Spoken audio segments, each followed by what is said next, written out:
Computerized Start is brought to you by my awesome patrons on Patreon, and by your tips and memberships on Ko-fi. These and other channel supporters make my live streams possible. You too can become a channel supporter with tiers starting at just $1. And as always, thank you for all your support, including sharing, chatting, liking, and subscribing. Now roll that famous logo animation!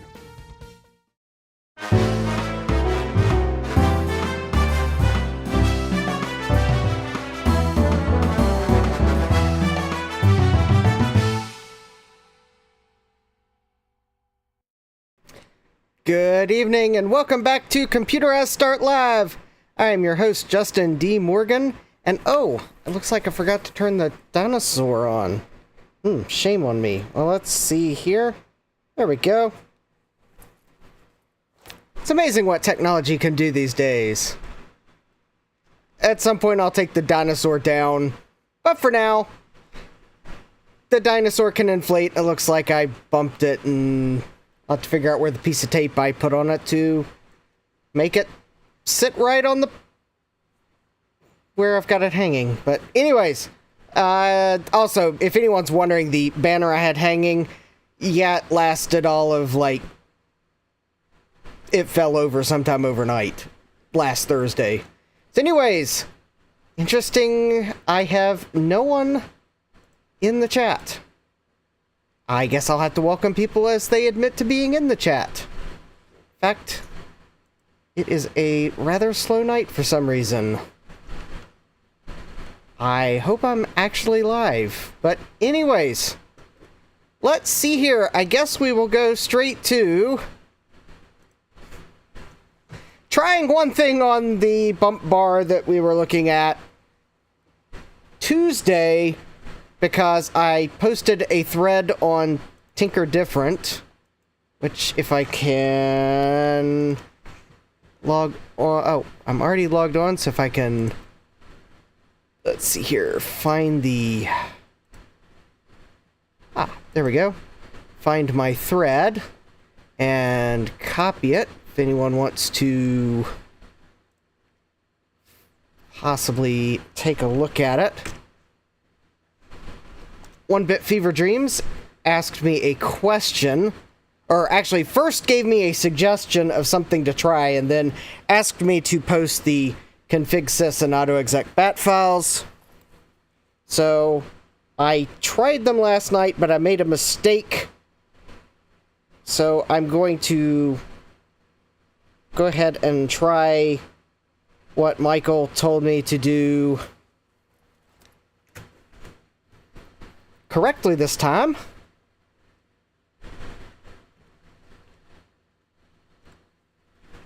Alright, so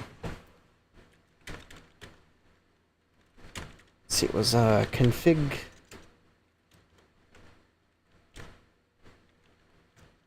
In config sys, Michael told me to try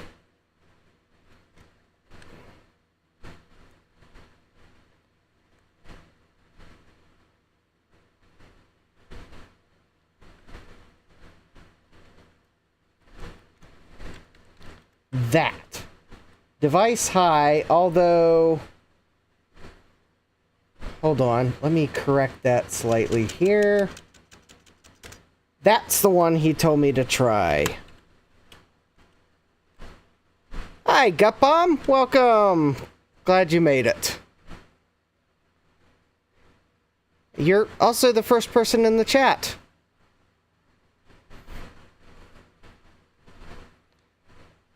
Alright, well, maybe the dinosaur will stay forever, but I do need to, like, figure out why it's not side profile, because it's a little harder to tell what it is that way.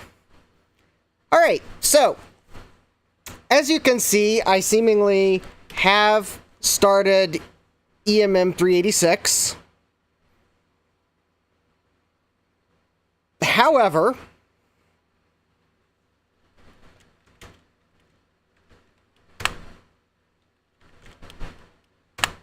after running just a few commands, I get a general failure reading drive C. So we're still having a problem. Ah, SadMac356, welcome! SadMac successfully clipped the kitten's front claws at least, but she got me with her back ones. Ow. Yeah. Alright, so we are still having trouble with the bump bar and getting EMM386 to run. So I am going to... Alright, well that's all I wanted to do on the bump bar.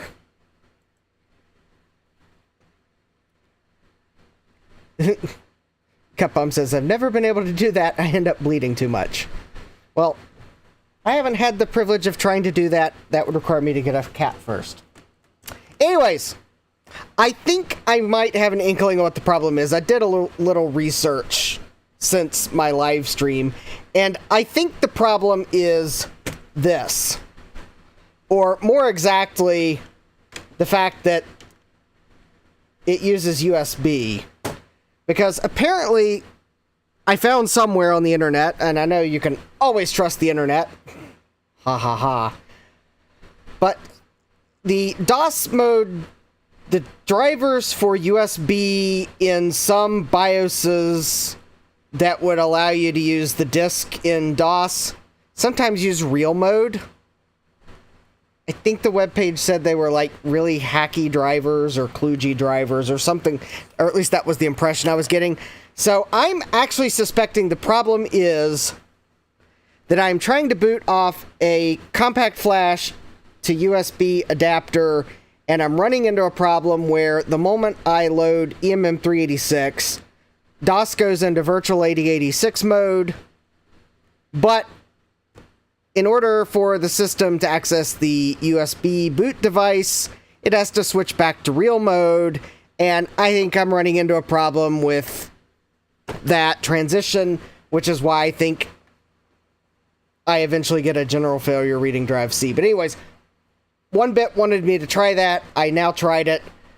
I'll copy the config sys and autoexec bat to the Tinker different thread later, but at least I tried the command that he wanted me to, and then he wanted me to post the actual config sys and autoexec bat content. So anyways, that's kind of all I was going to do with the bump bar. I wanted to see if by chance if I tried the command he asked me to, because when I tried it last night I forgot he told me device high and I'd only tried device. Well, as I've seen, well, no,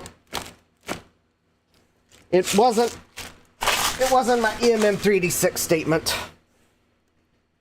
At least not the part that I was trying to create no EMS memory on Tuesday night. So anyways, I'm going to put the bump bar back to the side.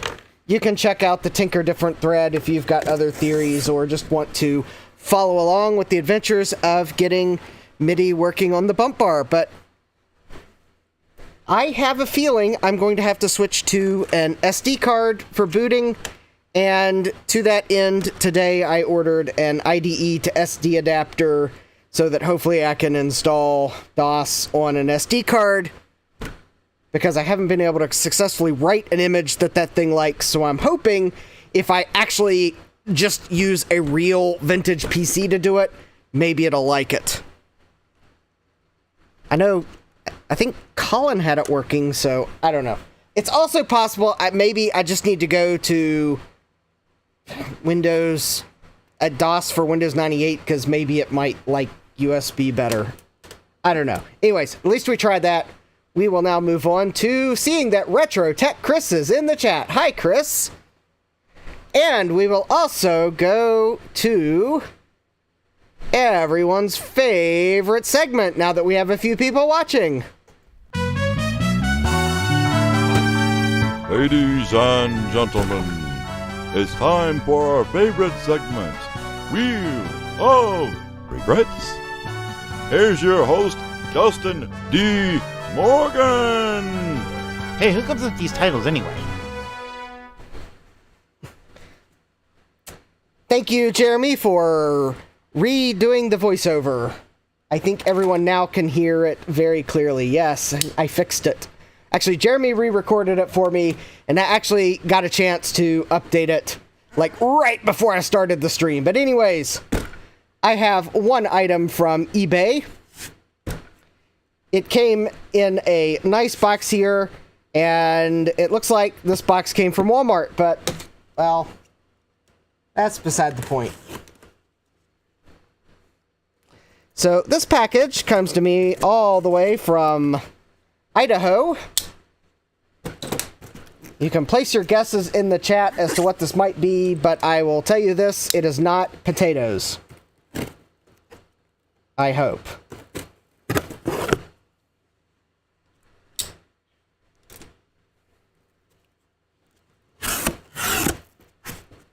Oh, well.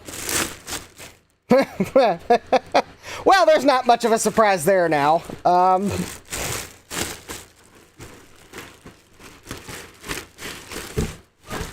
To go along with the IBM XT case that I received, actually, I think it arrived Monday, I bought a power supply that has a chunky switch on it. Now, I don't know that this was actually in an IBM, because I did not see any signs that it had an IBM FRU number on it, but it'll play the part. Gutbomb says it is potatoes. Yeah.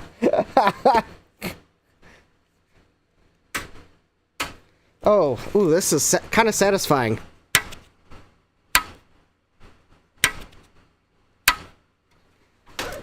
Yeah, that's got a nice chunk to it. Anyways, I know I've got a couple of these style power supplies, but at least one of them is so cheap looking inside I don't want to use it, and I think the other one that I have, I'm not sure it actually works, so I picked up one that is supposedly working, and I guess, considering that there's seemingly no easy way of opening this thing up to see if there's a reefa cap in it.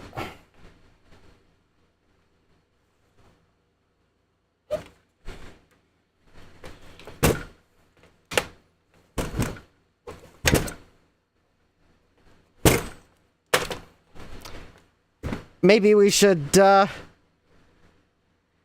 it out. Chris is asking if I'm heading this way next week for the meetup on the, is it the 17th? Or the 16th? I'm planning on traveling up for the meetup, yes.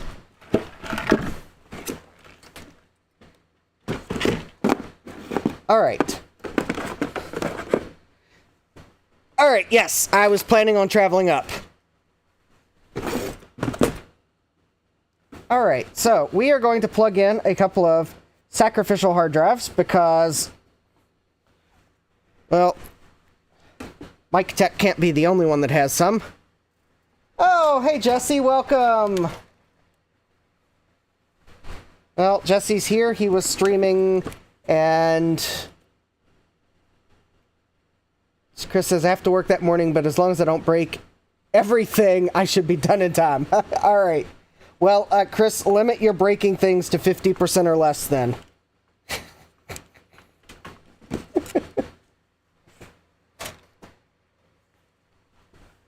Alright, Mike Tech has 2, I have 3. Because I really want to make sure this thing works, or it doesn't. Alright, so okay, I'm going to back up, and we will turn this on in 3, 2, 1. Ooh, there we go. We have hard drives. Unfortunately, unlike Mike Tech, my hard drives actually spin up and don't make clunking noises, so well, I can't have everything. Alright, so let's check voltages here.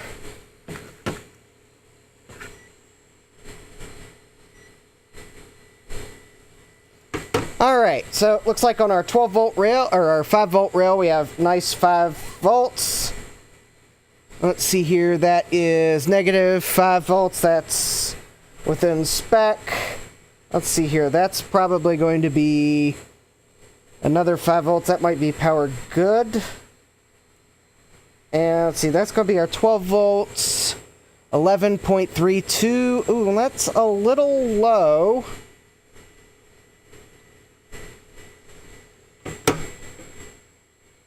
Maybe. And then there's our negative 12. So the only one that's a little concerning is 12 volts.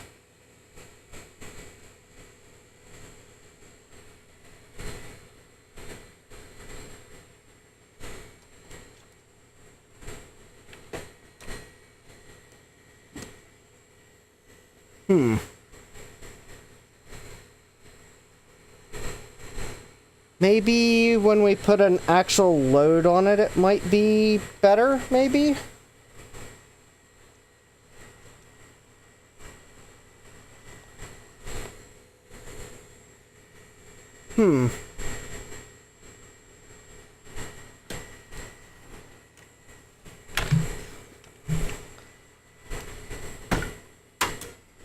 Well, let's actually try a motherboard. Maybe there's not enough of a load on the 5 volt rail. Since I'm not actually accessing the hard drives. Alright, so to stand in for our sacrificial motherboard, I am going to pick this motherboard here. It is a Shuttle Hot Mess 519. If you wonder why I call it the Hot Mess 519, it's because, at least so far, I have yet to see the level 1 cache work. However, I have a potential fix.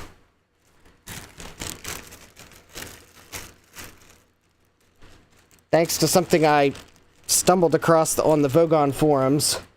I think this board requires the turbo switch to be on for it to enable all the caches.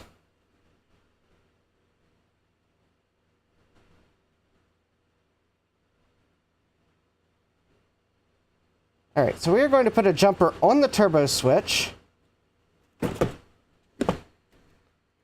And we're going to...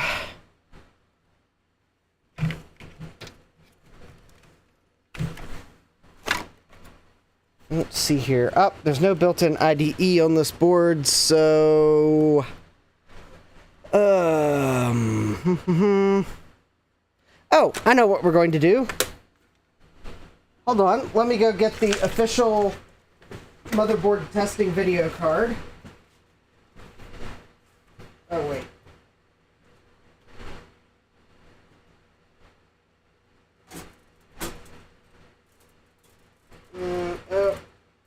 There we go.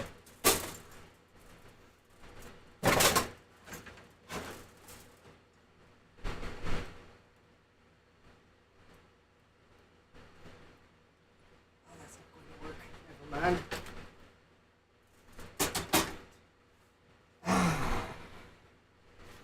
Alright, hold please. Apparently I put the official motherboard testing card somewhere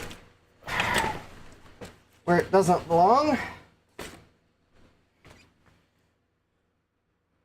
Oh, there it is. Alright, so we got the official testing video card in. I've got the motherboard plugged in. I don't have an IDE drive in. We'll plug the video card in. And let's see if we, I guess, get a post. All right.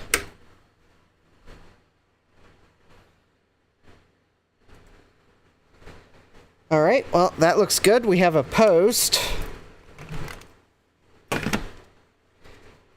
Keyboard error is fine. I didn't plug in a keyboard yet.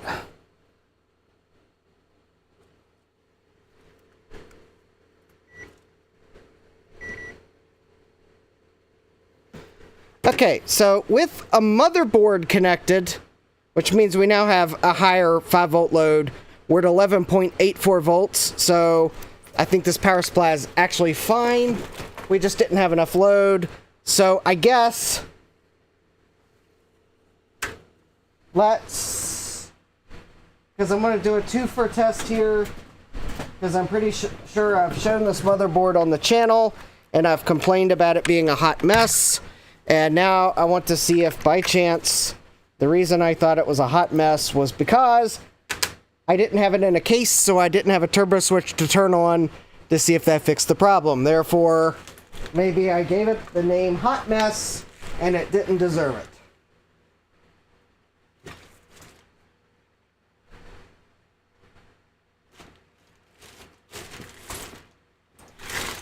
Alright, just have to find an IDE controller card here. So, one moment, please, while I find...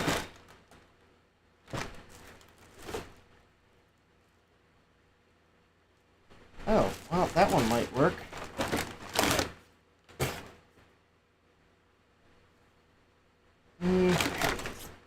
Alright, we'll use it.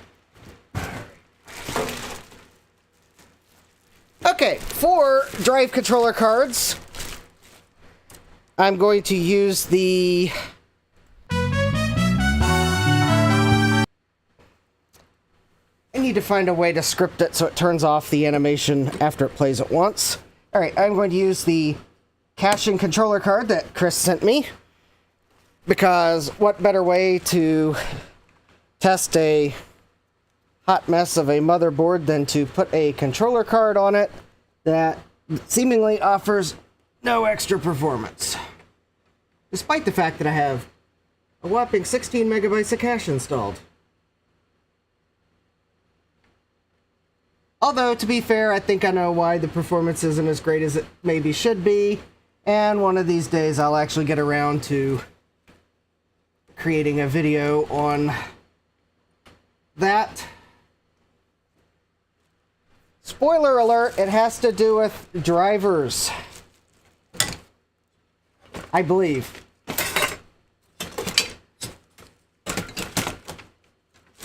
Alright, I'm trying to find a power adapter so I can plug the compact flash card adapter in. Well, I guess I can see. Alright, I do need to plug that in because this controller card does not provide that power. Here I am trying to test the power supply and I can't plug everything in that I need. Alright. Well, let's see here. Yeah, I think this controller card might perform a little bit better if you have the 32-bit drivers installed in Windows 3.1. Granted, you will only see the performance increase in Windows, but that's my theory, and I haven't had a chance to test it yet, that if you just run this thing under DOS or in 16-bit mode, then you're not going to see the full benefits of the caching controller.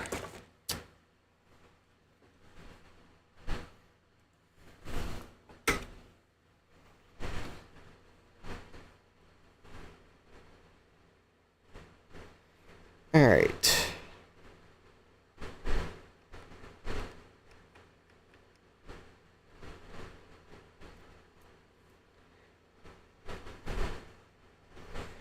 All right, here we go. Let's see if we have level 1 and level 2 caches installed or enabled.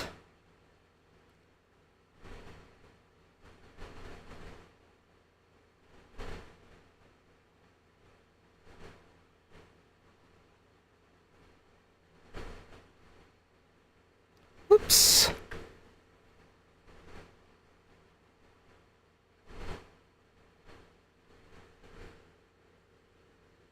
There we go. To be fair, though, this motherboard was commonly sold with fake cache chips, so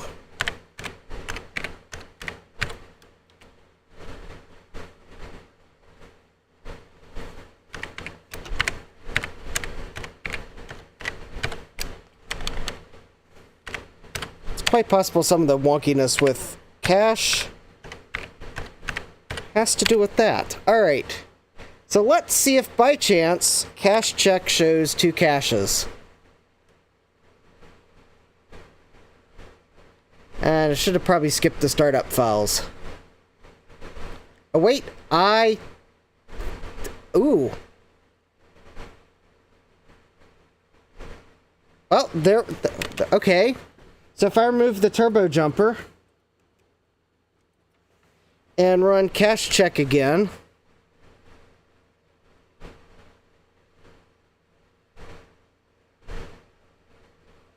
sure enough,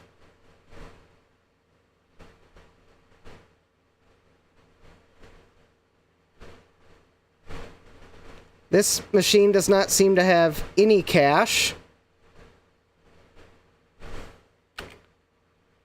Alright, that matches what I was seeing. Alright, so let's see. Check CPU, is that... Okay, yeah, it doesn't tell me anything. Okay. So if I put the jumper back on the turbo switch, and then run cache check again, then we should have caches enabled. Hey, there we go. Well, I think I have to admit that I was being awfully harsh on this motherboard. The problem the whole time was I didn't realize that this board, turbo on, means turbo on. There wasn't a standard back then. And this power supply totally works. So I will be one step closer to being able to put an XT computer together for December. And the fun thing is this power supply was only $22 plus shipping.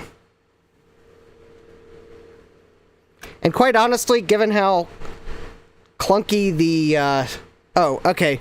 We got DOSBench open, so we got to run DOSBench. A little extra stress test here. Oh. Oops.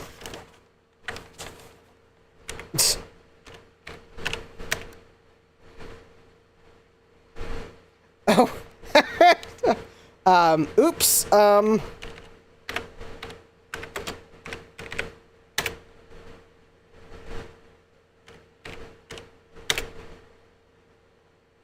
There we go.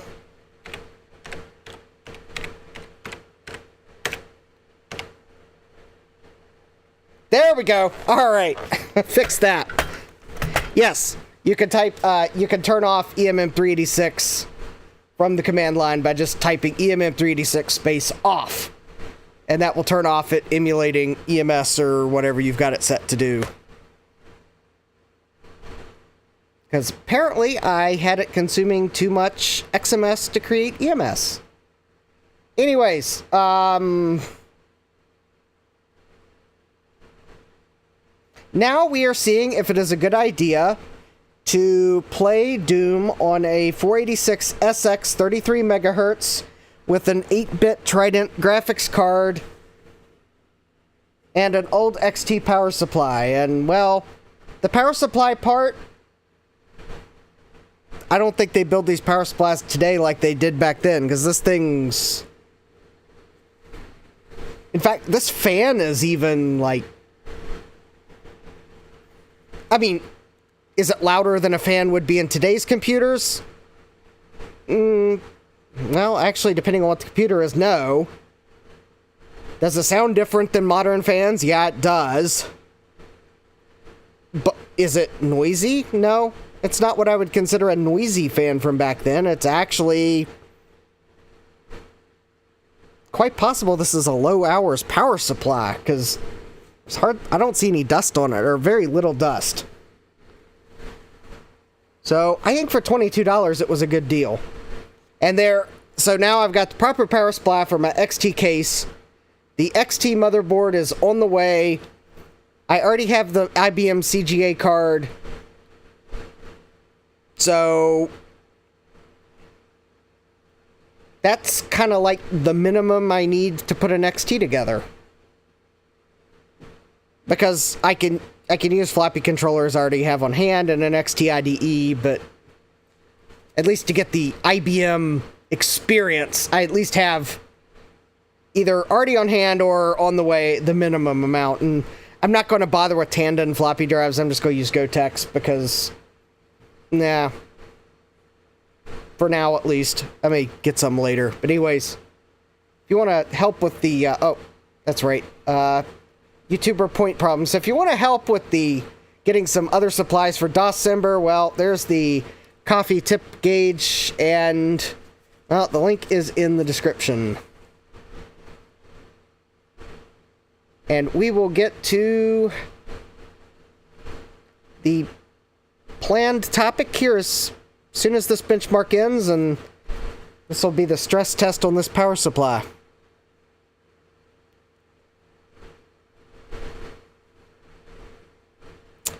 Also, if you're going to build a Doom-playing machine, I don't recommend a 486 SX33 with an 8-bit graphics card.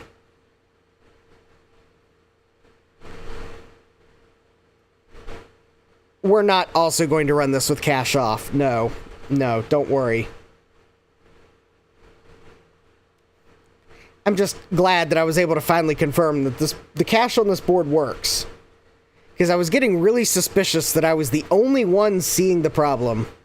Oh, hey Strider, welcome. What do we have here? We have a 486 SX33 with an 8-bit graphics card, because I'm testing a power supply I bought on eBay. Yeah, this isn't a 2GS. I picked this motherboard because I was having an issue with the cache, and I thought I'd found the problem on the internet. And sure enough, the turbo switch has to be on for the caches to be enabled. That's not mentioned in the motherboard manual anywhere, assuming I've seen the motherboard manual. Ha! Yeah, alright. 2134 game ticks and 8477 real ticks, yeah.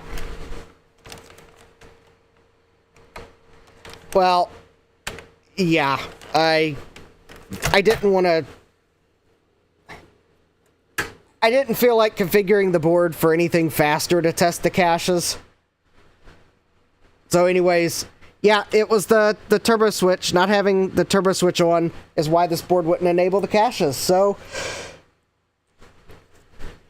at least now I know I have a properly working VESA local bus motherboard.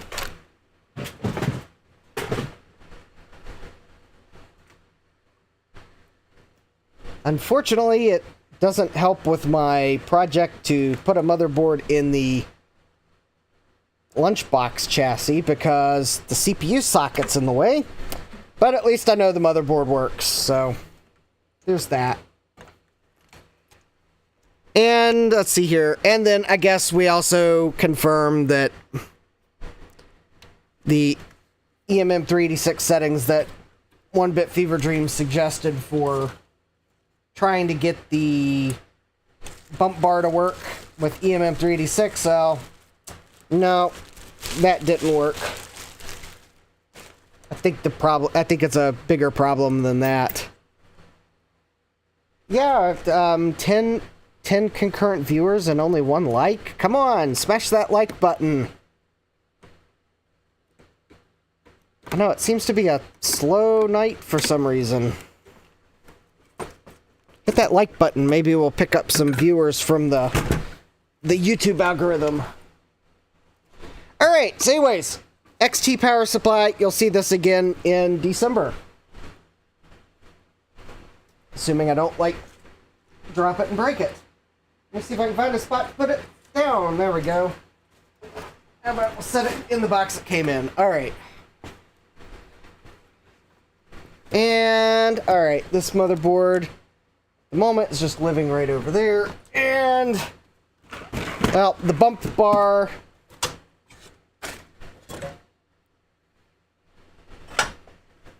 Well, we'll set it off to the side, over here somewhere, hopefully. trying to find a place to put it where if I knock the box over, the screws won't potentially fall out of a gap I don't know about. So, actually, I gotta go get the 2GS anyways, so I'll just set it on a completely other separate table, like right there.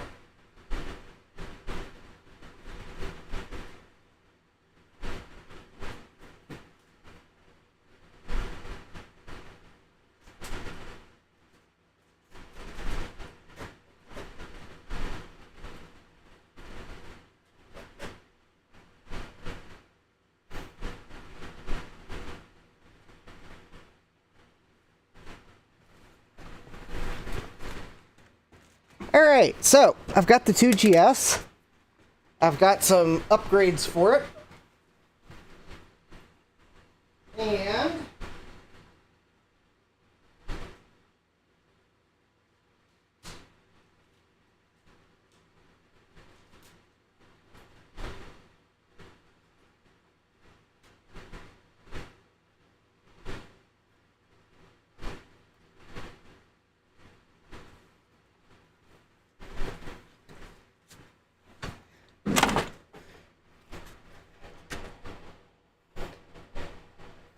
I have another case for it.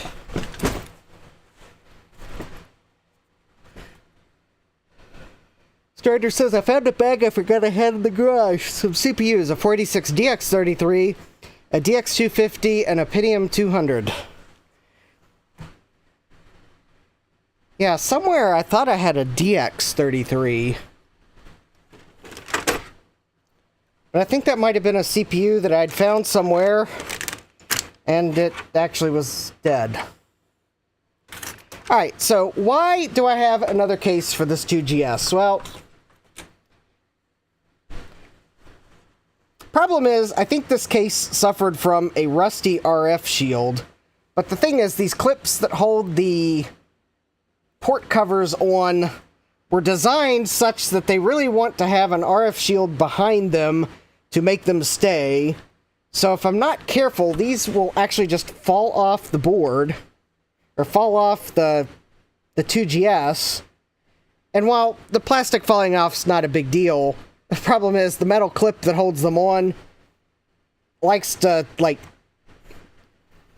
hide in the case. And so while I could probably care less about the RF shielding, it's more for I'd like the covers to stay on so that I don't lose them, and more importantly, so that I don't not realize that one of the clips has fallen into the case and is shorting something. So that is why I was going to put this in a case that actually has the RF shield in it, so that those covers don't become a hazard to the 2GS.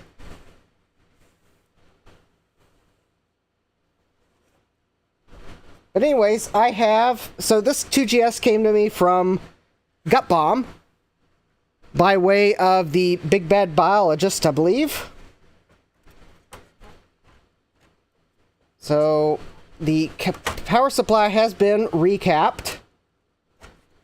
And in fact, not only has it been recapped, but it's been, yes, Gut Bomb is concurring that I have remembered correctly. Trying to remember how there we go. So the Big Bad Biologist replaced the refas. Gut Bomb replaced everything else but like 4 capacitors that he didn't have on hand, and then I have replaced those 4 capacitors, I believe. Or I was thinking about doing it. Maybe I haven't yet. I don't know why I didn't mark on this that I did that, so at some point I may open it up. Yeah, Gut Bomb's confirming that I did it. I must have just forgot. Oh, that's why I've got the marker setting on top of the 2GS. I couldn't find the marker when I did it. And then I probably found the marker and set it on the case so I'd remember to mark it, and then I forgot it. I did it on a stream to see if it would stop squeaking, and it didn't. Yeah. And then I forgot that I left that marker there so that I would mark that I did it, and now I got to go back and see when I did it so I can put the date on it. But anyways, so this is an upgrade I added. It's a Garrett's Workshop 8 megabyte RAM card. Other than that, this is a stock 2GS. It has the 4 megahertz 65816 and a bunch of other chips.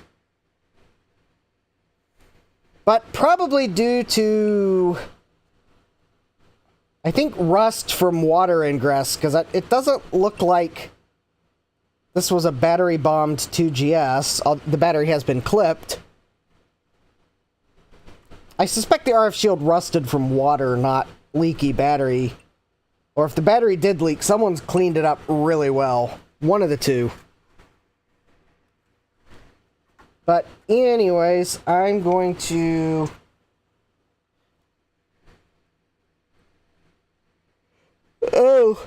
Gutbob says this machine is a hodgepodge, actually.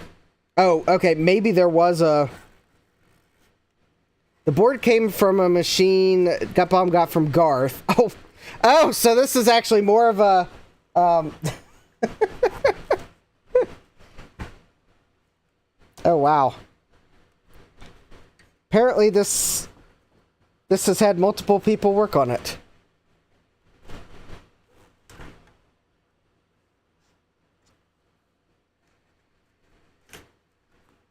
Alright, I'm trying to remember how you remove the front panel. I know it clips in somehow.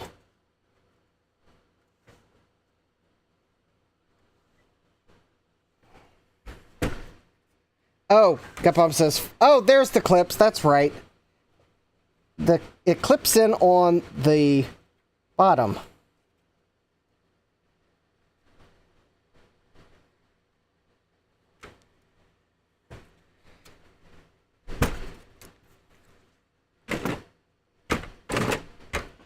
I think the 2GS was...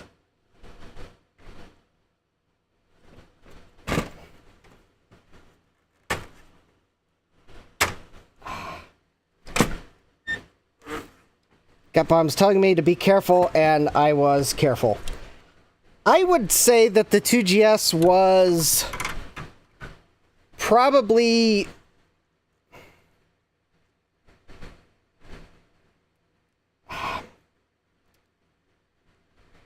Yeah, I think I have to agree with Gutbob. That's probably the way I would phrase it. It would have been revolutionary if they'd marketed it correctly. Because it is a 16-bit computer. It can support like 8 megabytes. I think it might even be able to support 16 megabytes in some cases, although I don't think anyone back in the day made a card that big. And it had... And I think there's two problems, if I had to say. So if they'd marketed it correctly, and if they'd not hobbled a few things, then I think it would have been revolutionary. Because apparently, at least the urban legend, if not what gets talked about, is the 2GS has stereo sound. But due to a lawsuit with Apple Corp., the famous Apple v. Apple, Apple made the 2GS mono so that Apple Corp wouldn't sue them. Okay, Gutbom's saying that part is true. Because I guess Apple was afraid that if it was stereo, then Apple Corp could sue them because they were getting into the music business. Now, honestly, I think they could have probably fought it, that there's much more to being in the music business than the fact that your computer simply plays stereo music. And oh, by the way, look at all these other computers that also play stereo music. We're not infringing on you making music. Yeah, Gutbomb says they hobbled the machine so it wouldn't cannibalize Mac sales was the part of that was myth.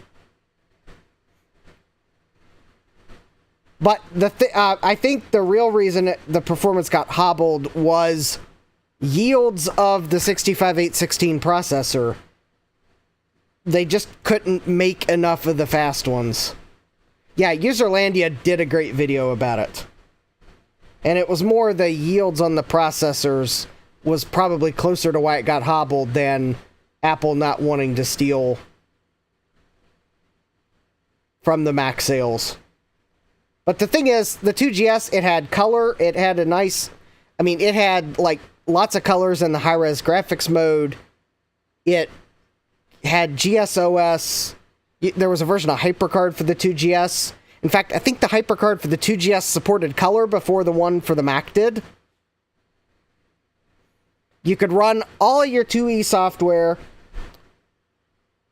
out of the box, didn't have to buy anything special to do it, so all your old software would work, and then you could run the new software. And, I mean, it really was a revolutionary step, or at least much more revolutionary than evolutionary step in the Apple II line. Just unfortunately,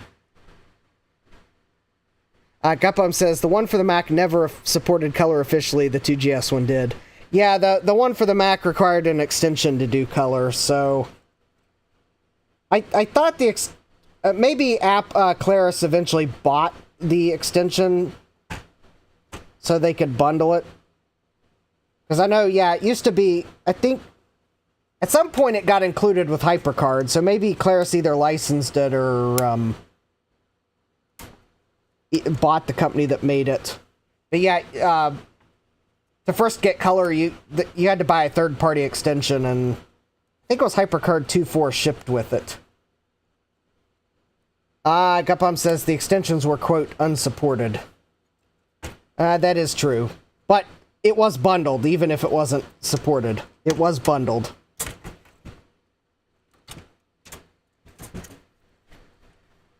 So anyways, there's our 2GS board. Luckily, the board is in clean condition. The only problem I know that exists on this board is the ADB controller doesn't always cooperate the first power up when the board is cold. And unfortunately, I think that was a common issue with some of the earlier ADB chips, is apparently they didn't like being cold. The only fix, I think back in the day, I think Apple might have replaced your logic board, but something tells me if I asked Apple to replace my logic board now, they would probably ask why I'm not just upgrading to the latest and greatest Mac Mini M4. And I'll tell them I want to run an officially supported version of HyperCard that supports color. Or, well, I want to run a version of HyperCard that officially supports color. And then they'll probably just go to the next customer. Strider says that I think the Color X CMD was shipped with 2.3. Okay, maybe it was shipped with 2.3. 2.3 or 2.4. Alright, so this case that has the RF shield, I got it from eBay, of course, the place where I buy all the things I later regret. And due to a slightly lousy packing job by the seller, it arrived broken. This two little pieces broke off. So I am going to attempt to very carefully super glue them back into place. I think they'll super glue just fine because it looks like they're pretty much intact. I don't remember.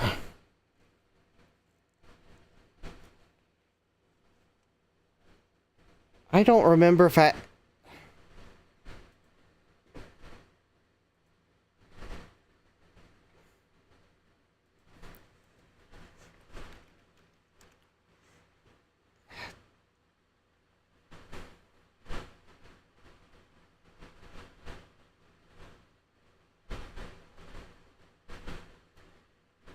You know, I don't remember if I even... I don't remember if I got any partial refund or not. Yeah, Gupbomb says I could just transfer the RF shield, except it's held in with those plastic rivets. Yeah, that's why I was going to swap cases. Even though the outside of the case Gupbomb sent me is in better shape. But unfortunately, the RF shield is riveted in.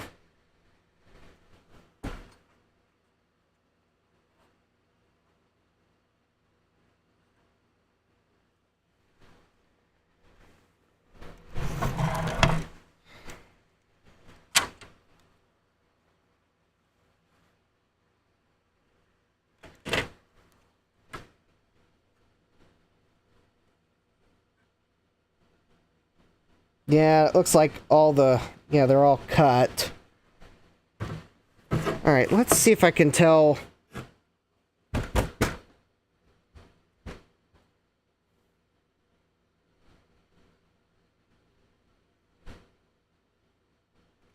Wow, if I use the one Gutbob sent me, then I really don't need to retro bright it, because it's, like, so close to the original color, it's not worth it, but... Unfortunately, it's like the shield is riveted in.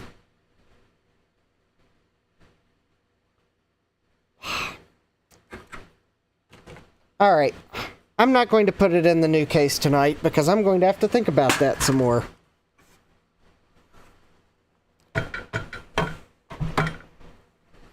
The new case is actually yellowed just enough that I might actually want to retro bright it before I try to glue those two pieces. Oh, Gutbomb says... Oh. Gutbomb says... Gutbomb. Oh. Gutbomb says... Big Bad Biologist already retro-brighted it, I think. Actually, he didn't. I did. So, that's why it looks so good. Gutbomb retro-brighted it.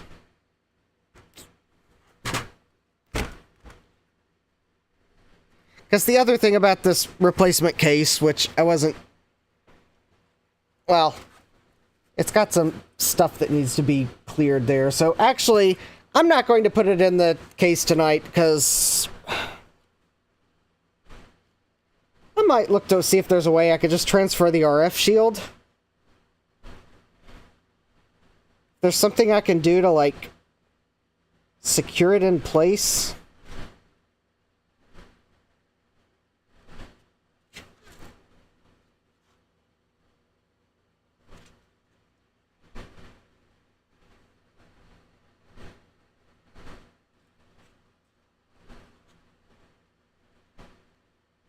Of course, you know, on the bottom, I think once I put the...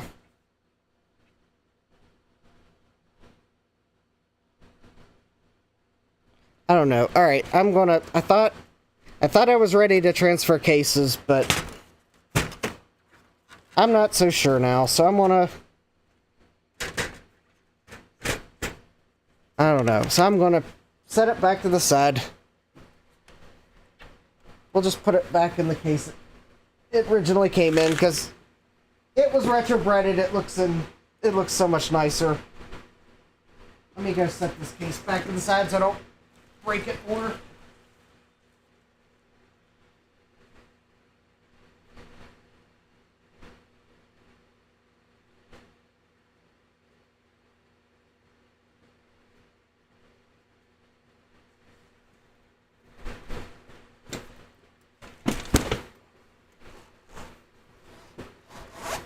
Alright, let's put the 2GS back in the case, but actually what I'm going to do, just so that I don't...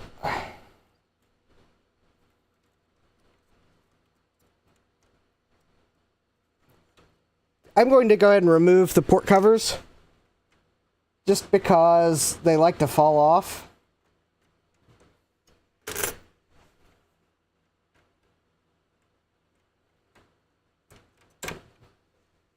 Since they're not held in tight enough. So I'm just going to go ahead and remove those from this case. That way I don't have to worry about them falling in and I don't catch it until I like turn it on and smell a wonderful hot smell from outside the case.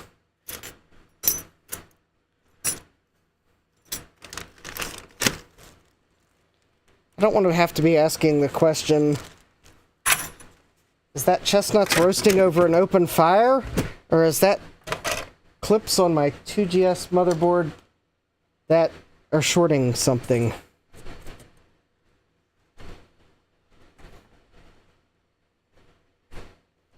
Although, I doubt the 2GS will come out to play for December. I have enough PCs that are probably going to vie for my time, but, I mean, ProDOS is DOS too, if you ask me, but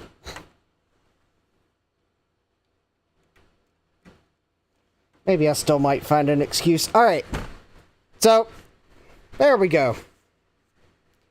We'll go with this for now. I pulled the clips out, so at least I don't have to worry about them falling in. So let's get the... Gutbomb says, ProDOS-cember. Yeah, Billy Coral, like that one. Alright, so let's see if I can't get this LiteSound installed. Although, I can't really test it with...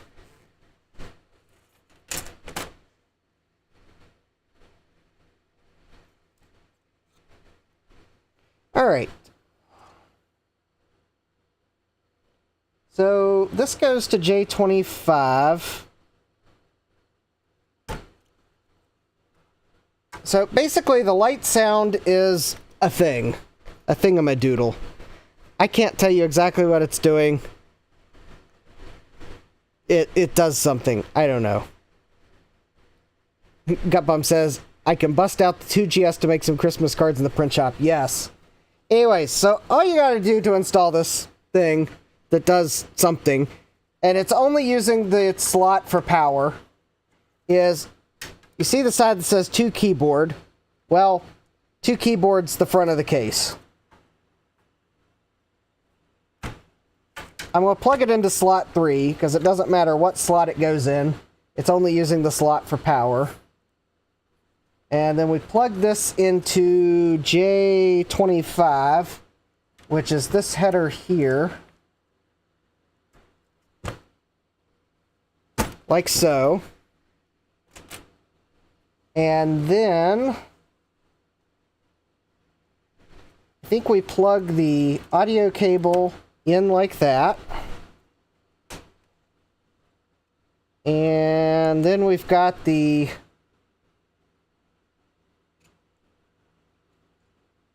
.3D printed parts.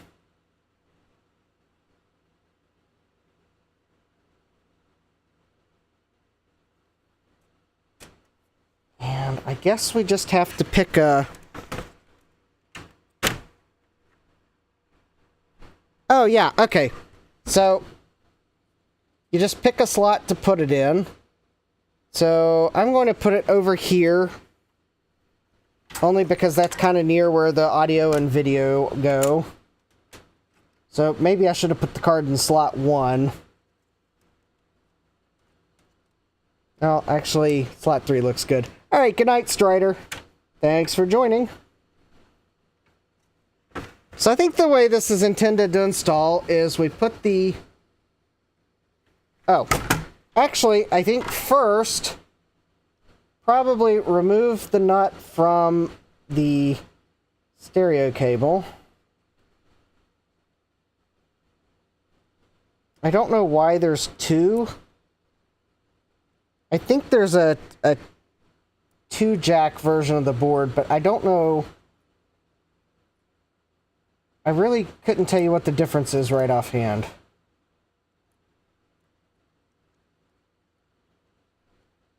If Joe were in the chat, he could probably elaborate, but... Oh, I think I'm gonna need to unplug this. Alright. So then I think we just twist this on.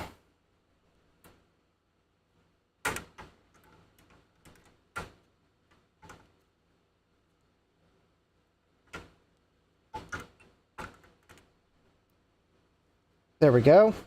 So now we got the jack there. And then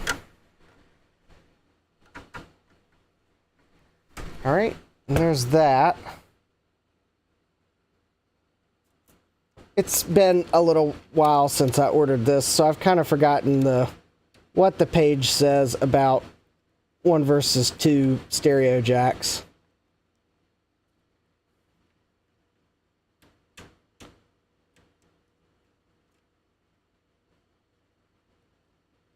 I don't know where the second one goes to, but anyways, we just kind of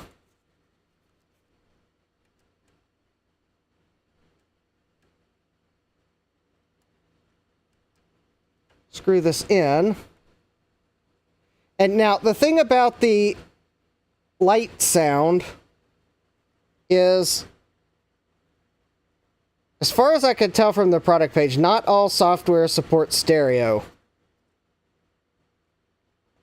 So it's either going to work or it's not. If the program you're running supports stereo sound out of the onboard sound chip, then you'll get stereo sound out of the LiteSound. But if the program you're running does not support stereo, well, then you won't.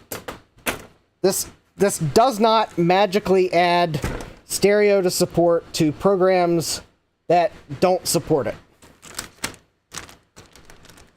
But if the program does support it, then this will let you have it. And I don't know what supports it, what doesn't. It's just kind of one of those things of, I mean, it's not going to hurt to install it.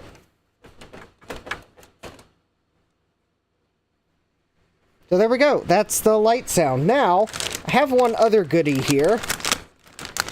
And I guess I might as well test it in my 2GS. And this is from Mac Effects. And this is the Booty. Assembled in the US by Mac Effects. So this basically gives you a USB boot device for your Apple. Alright, so in this case, I think the Booty does need to go in like slot, I want to say slot 7. So we'll go ahead and put that in slot 7, and then I'll think to pull up the Mac Effects website to check. So this is actually a licensed Booty.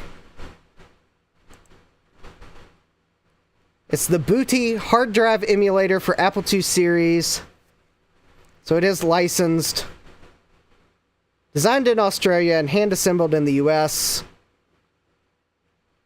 It's a block device emulator allowing the user to mount up to 8 devices in any slot.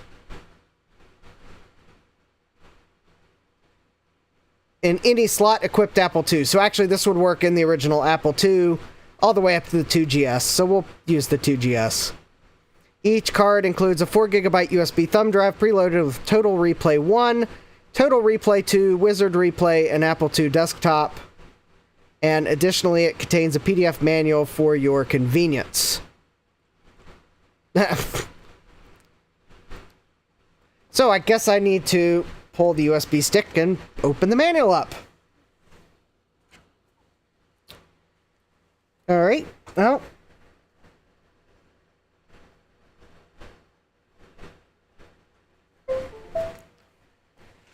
Might as well. Of course, I guess that does give me the chance to back up the contents of it. Alright. Oh, for anyone wondering, I did get the hard drive for my NAS, and then I powered the NAS up. And then realized I read the error message wrong. Just kind of embarrassing. Oh, I can tell you that Mac Effects uses a Mac. Because I see the Finder files on this thumb drive. Surprise, surprise. Alright, so I'm going to back these files up here real quick.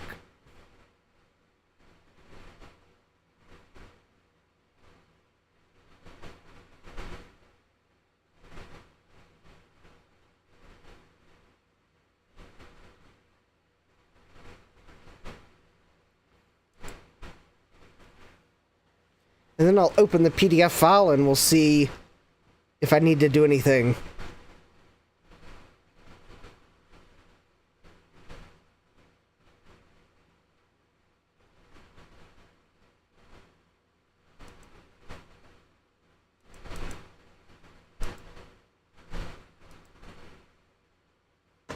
Ooh, that's not good.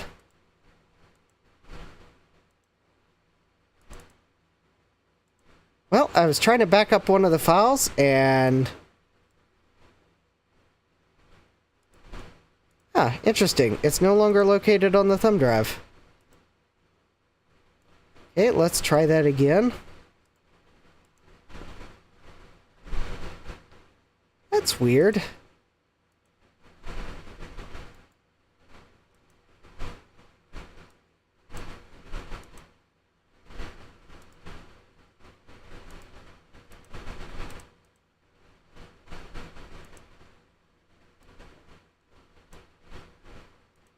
Alright, let me eject the thumb drive and try again, because...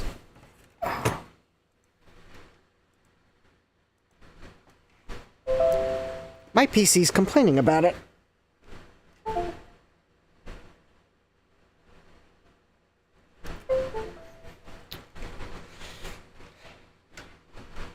It's telling me that a file that I can clearly see is on the USB drive is not on the USB drive.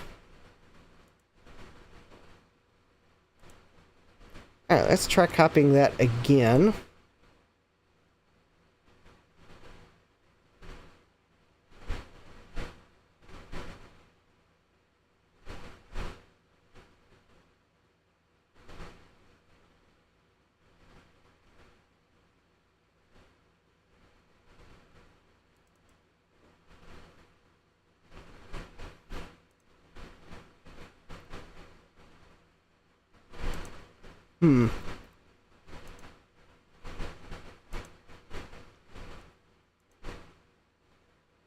Well, that's not inspiring confidence about this USB drive.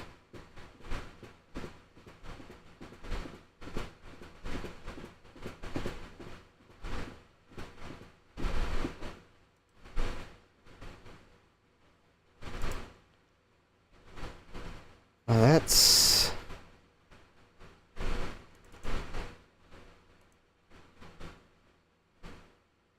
Okay, so that worked.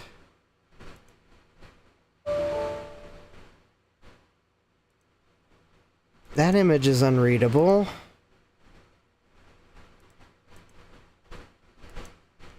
I'm going to have to reach out to Mac Effects because... Oh, the USB drive that came with this booty is...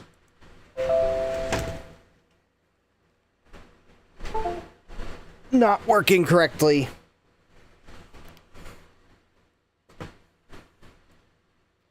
Unfortunately, that was the first time I'd plugged it into my PC. So of course I wanted to copy the files off. And one of the files is corrupted.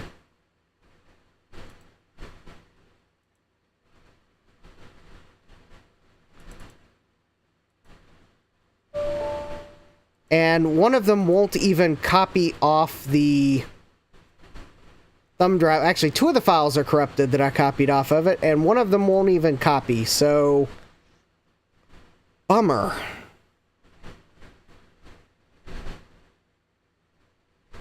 So I'm actually not holding out hope that if I put this in, that it's going to actually work.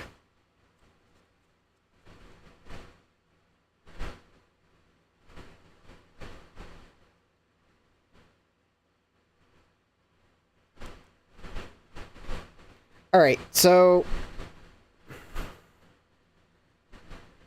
Alright, I'm going to skip the booty for now, because something's wrong with the USB drive that came with it, and I can't open the PDF file that's got the instructions, so... I'm not going to be able to use it. Alright, so I'll reach out to Mac Effects, and... I'll let them know that there's something... Something is not right with the USB drive that came with that booty. It's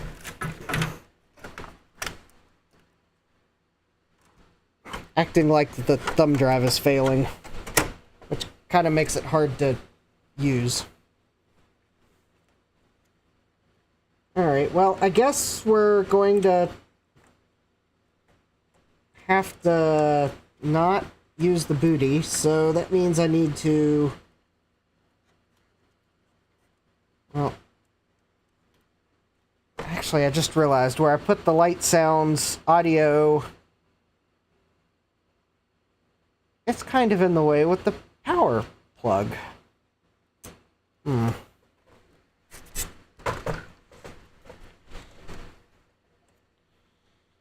Well, alright, so I'm going to...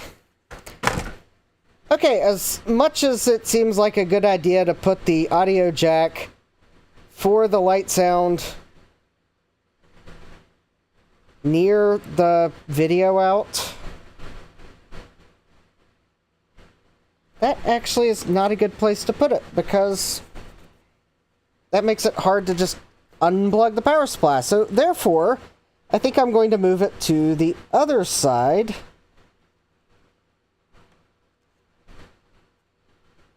And we'll try again.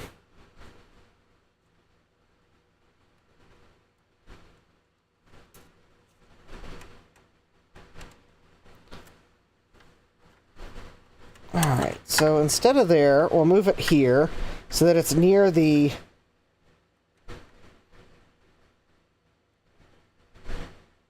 headphone jack, which means to do that, I need to put the other... Alright. Hold please, in order to use the one that's right above the headphone jack, I gotta swap 3D printed pieces. Alright, well... We'll get to Oregon Trail here in a few minutes. I was hoping we'd have a few more people in the chat, but...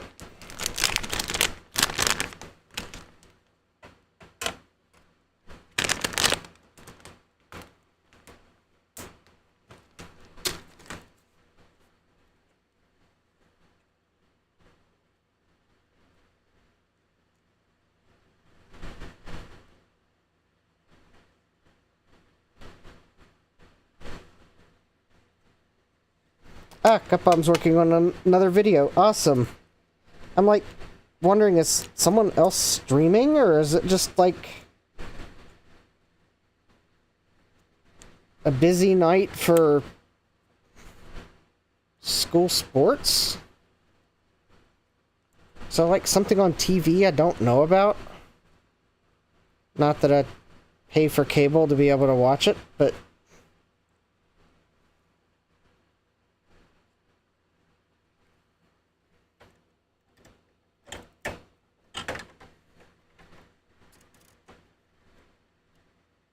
There we go.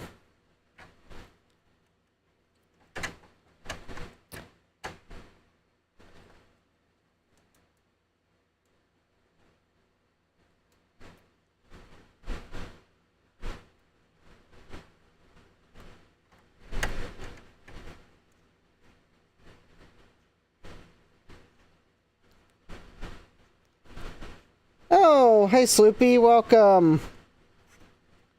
Sloopy is here. Well, okay, it's good to know that there are a few people out there.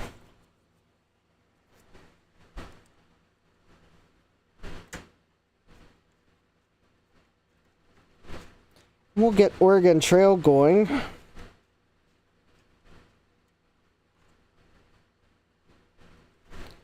Alright, so at least the LiteSound is now reinstalled.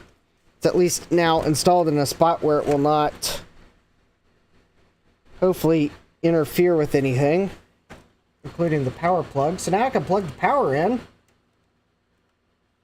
And there we go.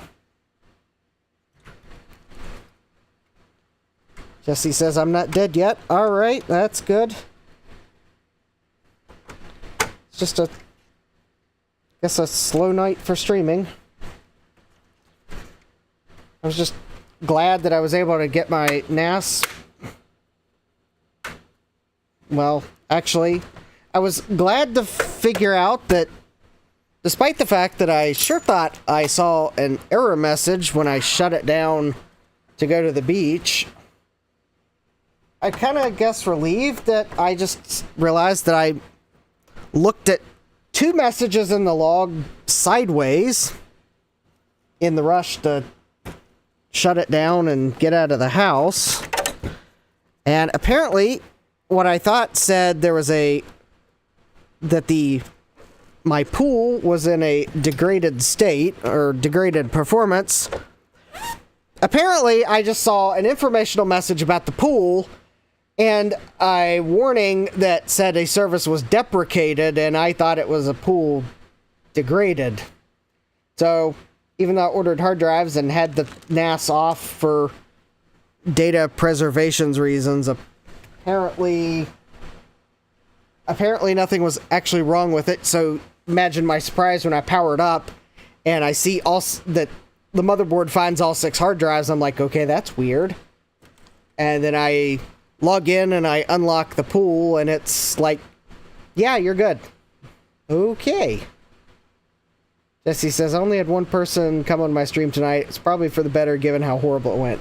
Yeah, I was rushing to update my intro because it needed updated, and to get the trash out, and to start on time, because I had the thought of running to the grocery store before I streamed, and it's like, oh, I will go to the grocery store tonight and grab a few things. And that was a wasted trip.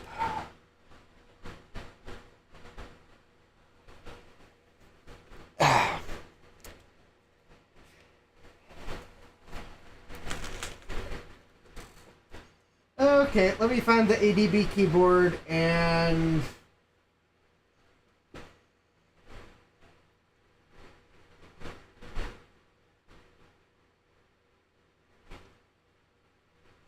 Okay, I gotta find the ADB keyboard, which I sure thought was sitting right over here from using it the other day, but apparently not.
There it is.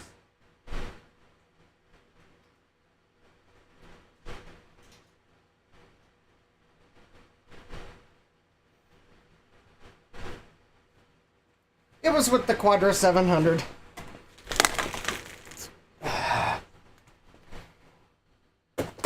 Oh, hey, Mike. Mike's Future Retro is here. I know it's not a period-correct keyboard for the Apple IIGS, but, well... the correct keyboard for the Apple IIGS is kind of hard to come by at a reasonable price.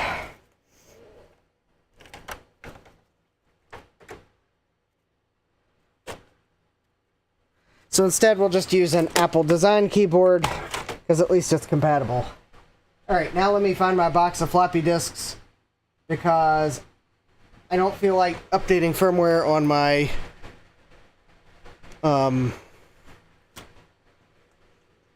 floppy emu, so we're going to play Oregon Trail the old school way.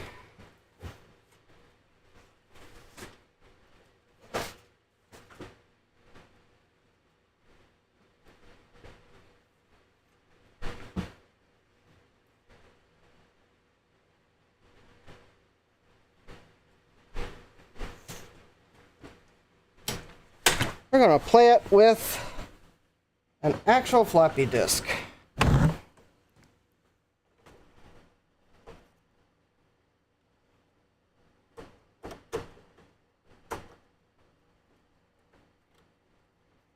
Alright, I just gotta find where I put the box. I know I put it somewhere for safekeeping. Mike says, open core patcher is giving me a headache with Sequoia and a 5.1 Mac Pro. I can't say that I've had experience with that particular combination.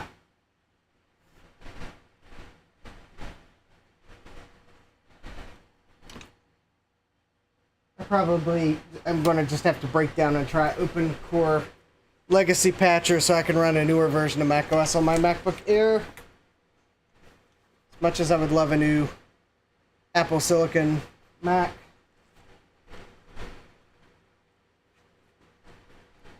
I'm just going to wait a little longer on that. Alright.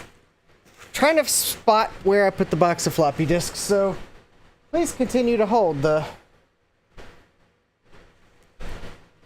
next available agent will be with you shortly. Estimated wait time is indefinite minutes because I don't know where I put the box. I know I put it somewhere where I probably wouldn't knock it over.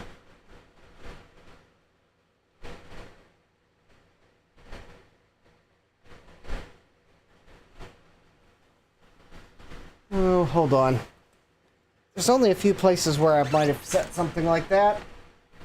And apparently I didn't put it in the place where I could reach.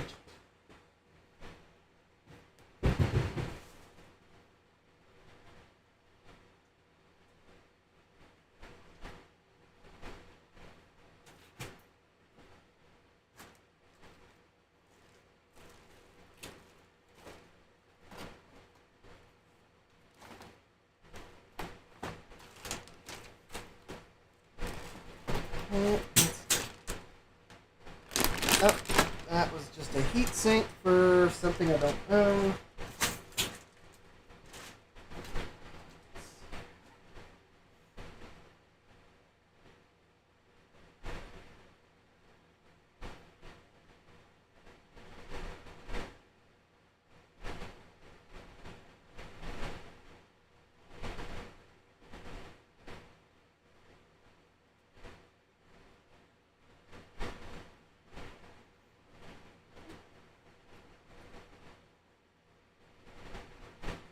Alright, still looking. Unfortunately, I prioritized updating the intro over researching for the Oregon Trail.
Alright, I guess I'm going to have to use my floppy emu, because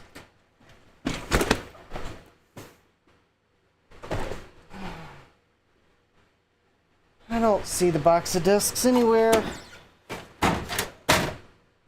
Oh, well, Okay, that might be a problem. I don't see my floppy emu either.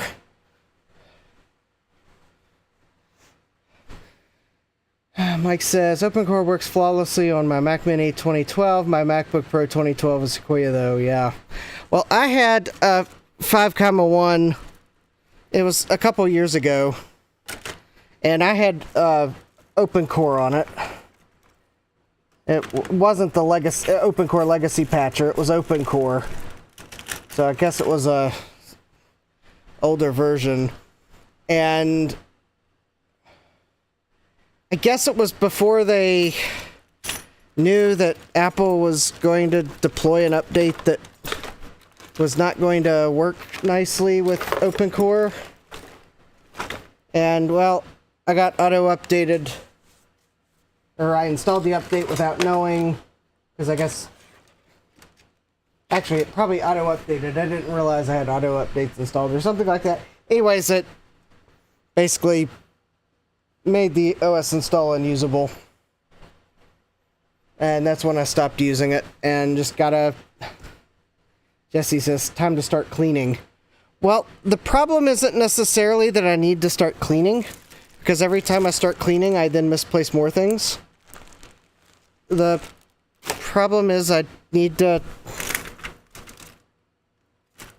find a spot to put things back in and put the thing back in the place and not, like, put the thing in another place when I'm done with it that is not the place I put it. If that makes sense. It probably doesn't.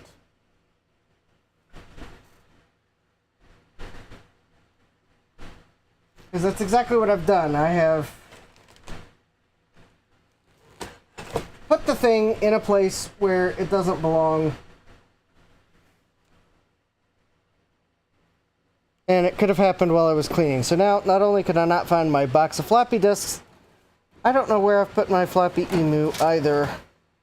Although, granted, the floppy emu might simply be sitting with the last Mac I was using it with, which unfortunately was not the Quadra 700.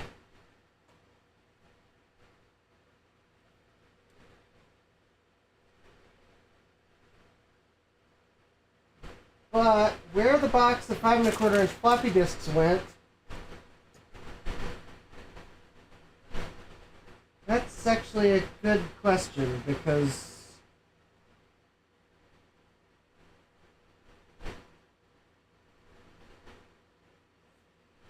unfortunately I think those probably got misfiled because I think I knocked the box over and probably stuck them somewhere to make sure I didn't knock them over.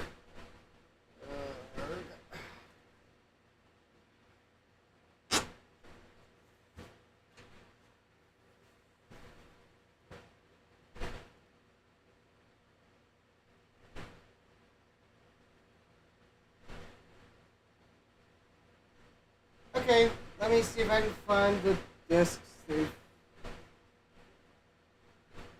been misplaced. Or the GoTech, or I mean the floppy emu, whichever one I find first.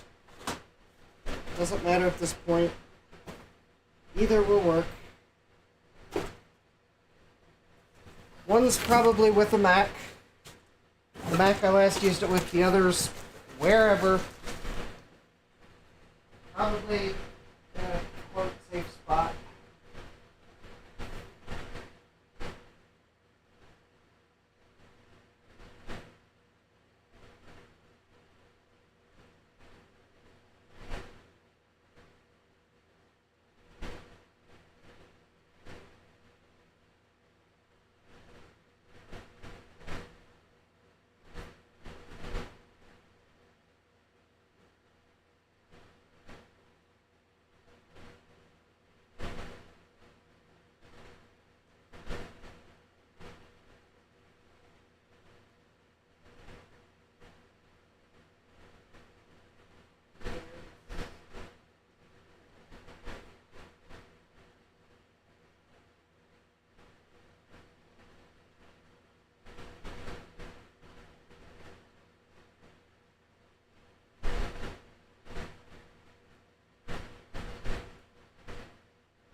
see here.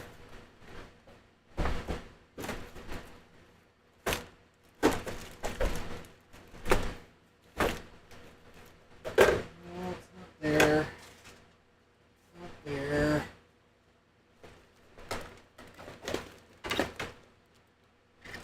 Wait, did I last use it with an LC? But no, it's not sitting on the LC. Alright, still looking. This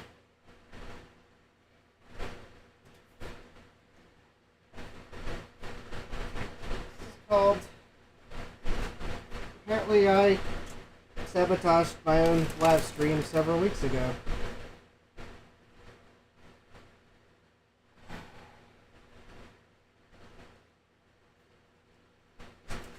Alright, it's gotta be around here somewhere. I know I didn't take them upstairs.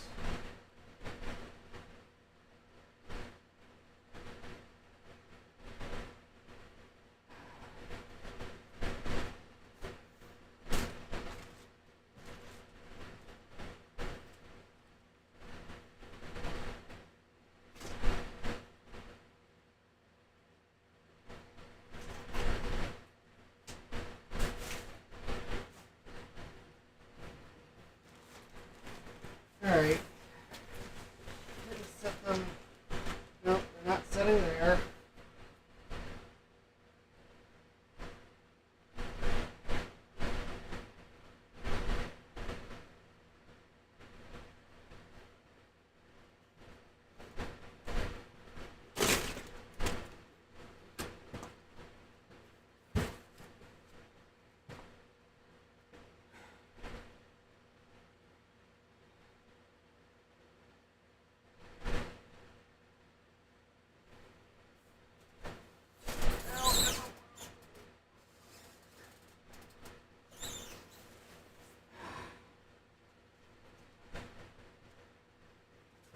Alright. I have no idea why they were on the shelf that they were on. Probably because they fell off of a higher shelf.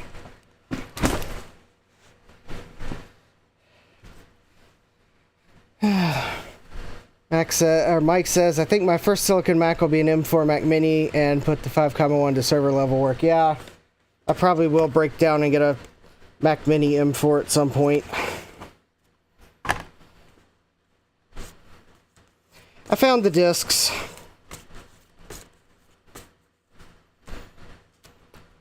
I think somehow the box of discs fell off the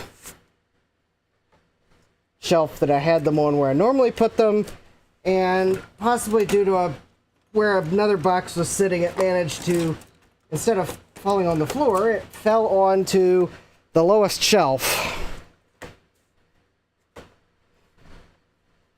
That was kind of hard to see where it fell. But anyways.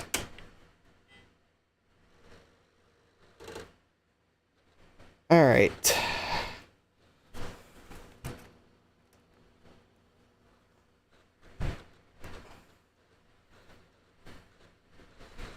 Alright. Oh, hi Joe. Welcome. You missed me installing the LiteSound, installing the booty, figuring out that the USB thumb drive that MacFX included with the booty, there's something wrong with it. So I uninstalled the booty. I'll reach out to MacFX tomorrow. And then I spent at least 10 minutes looking for the box of floppy disks so we could play Oregon Trail.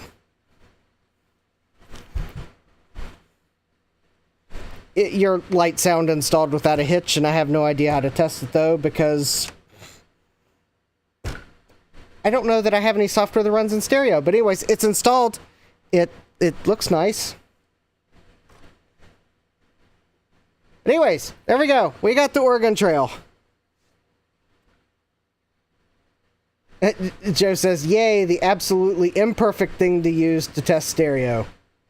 Joe says, I'll get you something to try. Okay. Alright, well, we will go ahead and travel the trail. And we're going to be a I don't know, we'll be a... Let's start out by... Joe says Arkanoid is the easiest test. Arkanoid will require me to remember where I set my floppy emu down, but I think trying to remember where I set my floppy emu down might be a healthy thing to have to ponder upon. Because I'm going to need it eventually, one way or another. It's just... Is it now, or is it later? And it's probably setting with the last Mac I used it with. Oh, which might have been one of the Mac Pluses. That might be why I can't find it. Anyways, let's, we'll start by being, I don't know. How about let's... Well, not using the OBS chat. Let's see here. No, that's not what I want to do. Where's the... Oh, there it is. Alright.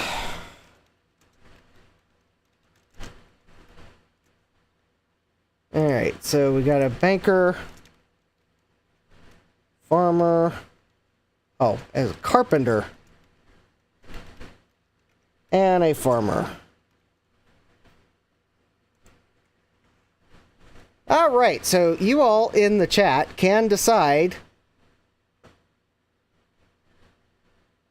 what I should be. So anyways, you should see a poll in the chat. And I will let folks have a chance to answer the poll. I am not going to peek. I will, though, however, try to give a second look for my floppy emu. Because if Joe points me to an Arkanoid, I might need a floppy emu to Arkanoid. And I think it's sitting with one of the classic Macs that just will not work.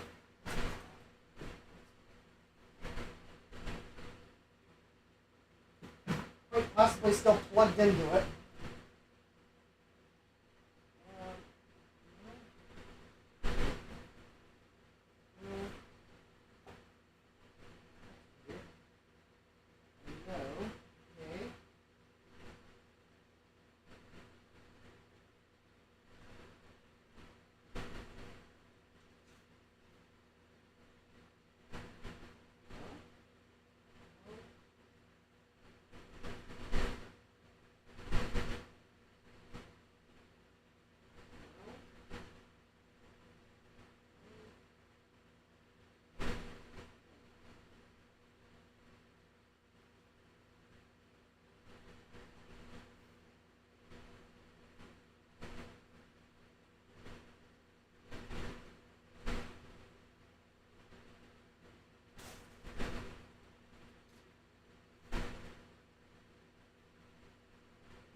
Weird.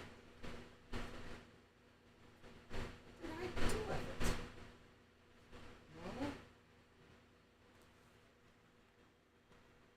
No? No, it's not.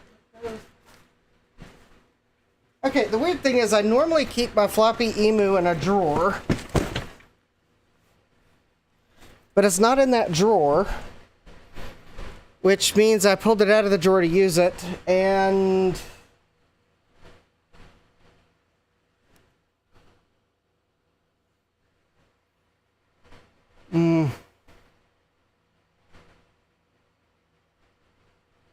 Now that I might have entirely taken upstairs because I was going to reach out to Big Mess of Wires about it, or it's in a box instead of the drawer where it belongs. Oh, I think I see its cable. It's in a box that's got a Mac Plus keyboard sitting on top of it. Oh, I bet I hastily threw it in this box, trying to clean up after another live stream.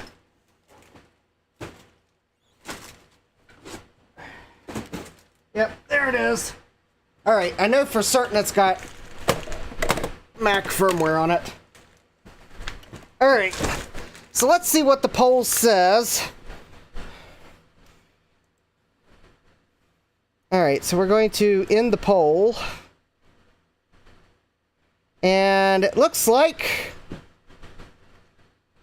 I'm going to be a banker. Alright. What is the first name of the wagon leader? Alright, well, that will be me. And of course, we have Gut Bomb, because Gut Bomb's one of the people that asked for the 2GS. And let's see here. Well, I know we have Joe in the chat, and let's see here. We've got... Oh, Joe says, I chose carpenter from Ohio because my grandfather was a carpenter from Ohio. How appropriate.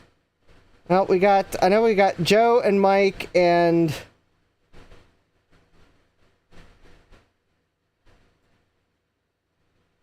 Jesse.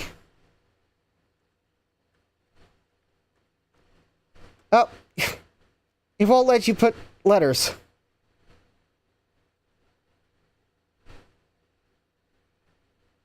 Sloopy says, I don't want to go to Oregon. Last time I was tore up by snakes a lot. Alright. And we got Mike and we got Joe. There we go. We'll spare you the snakes, Sloopy.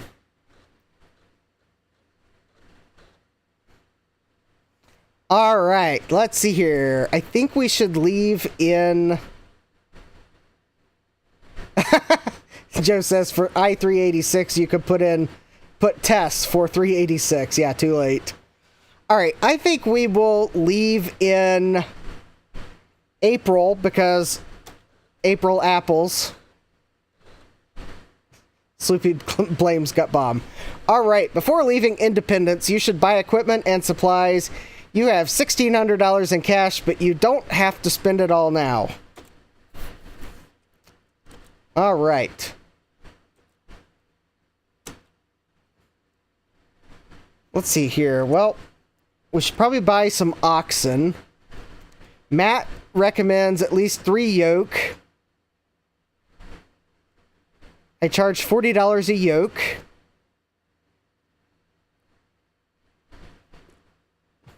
Three. Trying to think of some clever number to pick instead. Gut Bum says, I played the Mac version in the voice chat last night and Sloopy was quite the snake victim. Alright, we're gonna go for like 5 yoke. Food. Alright. Well, we're gonna go for all the food I think it'll let you buy. Clothing. We're gonna go for 3 sets a person. Because inevitably, the first time we cross a river, we're going to lose at least half of it. Alright, ammunition. How many boxes do I want? Well, we don't want to run out, so, I don't know, 42. And spare parts. And, of course, we'll buy the maximum. Alright. Oh, there we go. I think that's a pretty good stock level. Never mind the fact I think the wagon axles are already going to be sagging due to all that weight.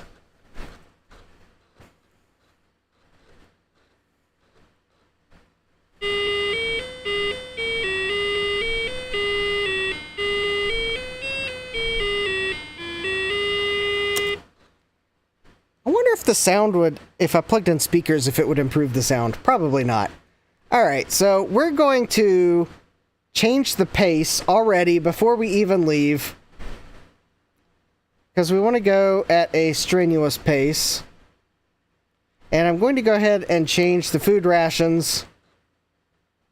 No, we're not. We're going to leave those as filling. We've got... yeah.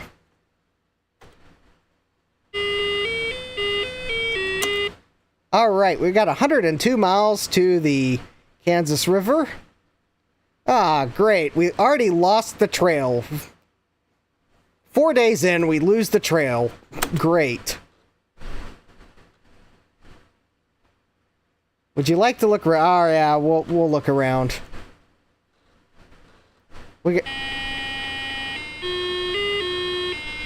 Alright, that's enough looking around. Alright, I guess we'll, I don't know. We'll talk to people. Aunt Rebecca Sims tells you, oh, our aunt's with us? Awesome. With the crowds of people waiting to get on the ferry, we could be stranded here for days. Hope there's enough graze for all these animals. Not many people carry feed. I'd rather wait, though, than cross in a rickety wagon boat. Well, you're not going to tell me what to do.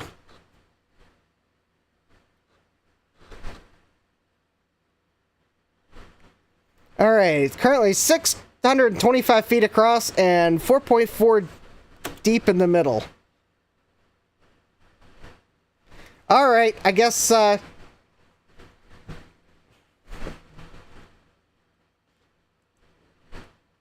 guess maybe it's time for another poll?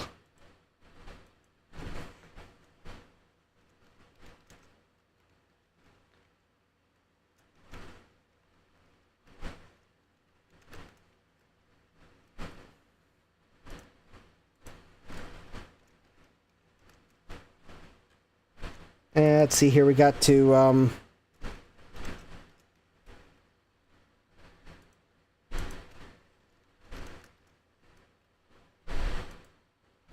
Alright, there we go. We got the poll. We will run the poll for, like, a minute or two.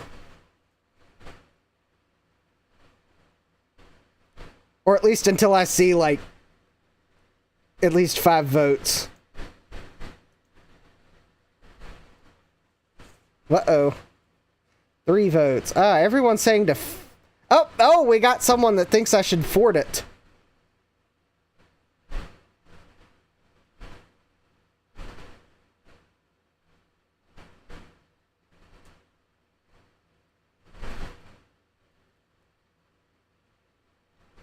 Alright, we got... Alright, I'll give you all another couple seconds. Sad Max says, sounds like a Daft Punk song. Ford it, caulk it, ferry it, wait it, da-da-da-da-da-da-da-da.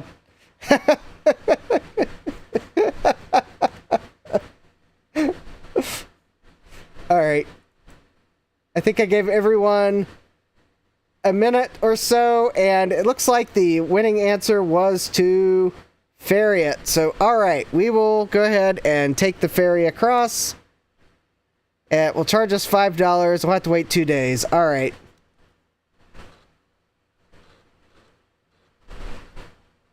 I would be curious to know if you can, like, fail ferrying. Alright, well, we got across.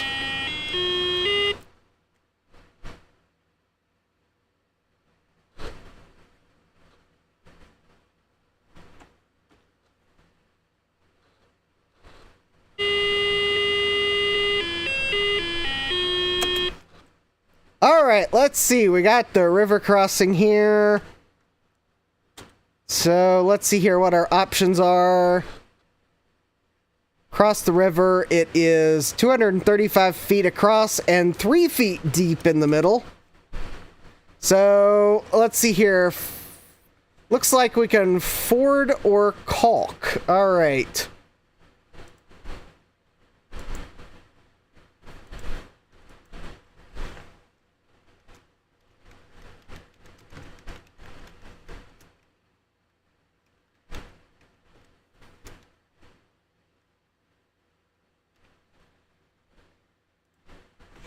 Alright, y'all can have a moment here.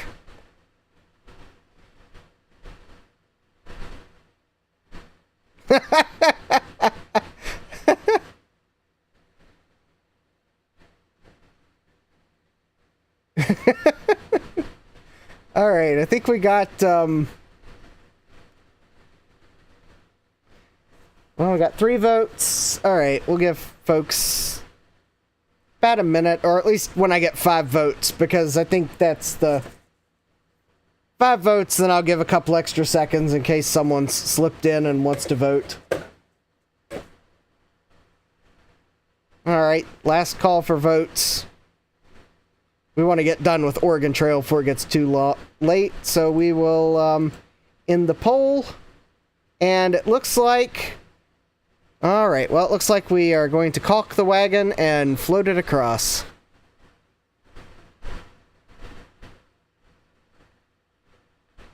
And we had no trouble floating the wagon across. Yay!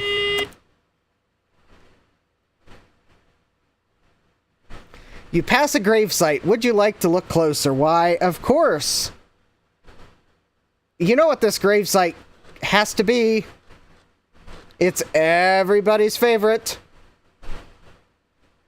Here lies Andy, pepperoni and cheese.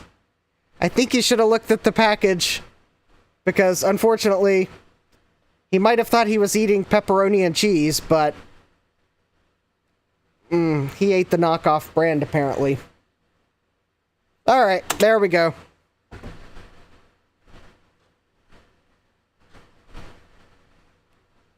Alright, we'll look around. We'll hear some cheesy music.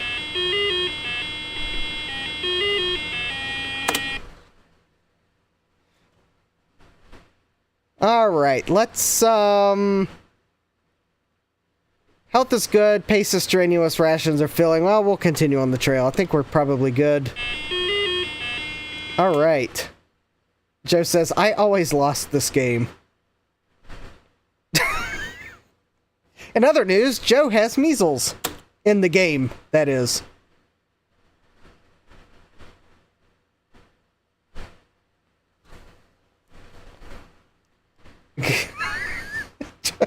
Joe says, because of freaking measles, yeah. It's random. It's totally random.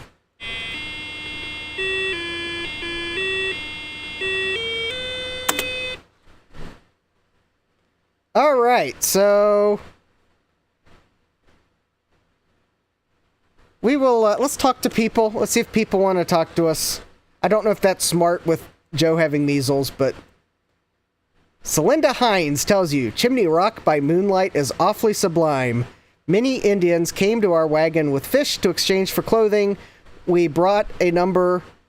They understand swap and no swap. Seem most anxious to get shirts and socks. Alright, well, now that we learned something about the trail...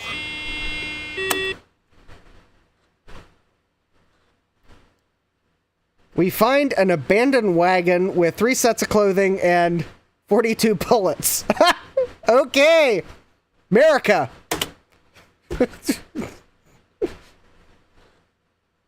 Well, I guess that could come in handy if I've got to go hunting. Alright, well, it is now time to do the slightly non-Oregon Trail-ish item, and that is to flip the disc over. No, Mike, you are still in the game. We have not lost any party members yet. Alright, we'll look around.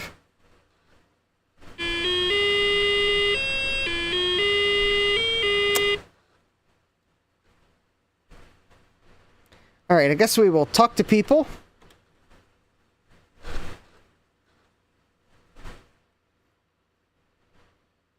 A mountain man tells you, these greenhorns heading across the Rockies know nothing about surviving in the mountains.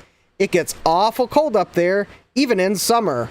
Many a traveler crossing the mountains too late in the year has gotten snowbound and died. And Jeremy's mentioning, Wyoming sucks. I used to live there. I would know. Yeah, it seems like a place that would get, like, yeah, cold and snowy. And mountainy. Alright, let's continue on the trail.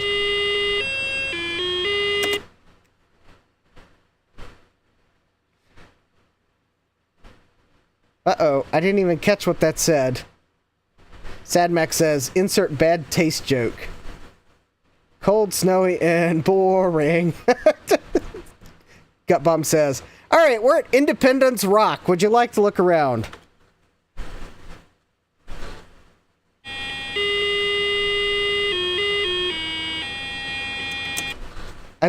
I wonder if those names are like developers' names. Alright, let's, I don't know. We'll talk to people. Maybe we'll learn something. Big Louie. Big Louie. Why does that sound like the name of a gangster? Alright, Big Louie tells you, goodbye, Platte River. Goodbye, Sandhills and White Buffalo Skulls. Now we climb the Sweetwater Valley to cross the Continental Divide at South Pass. Once across the Rockies, we'll make a steep descent into the Green River Valley.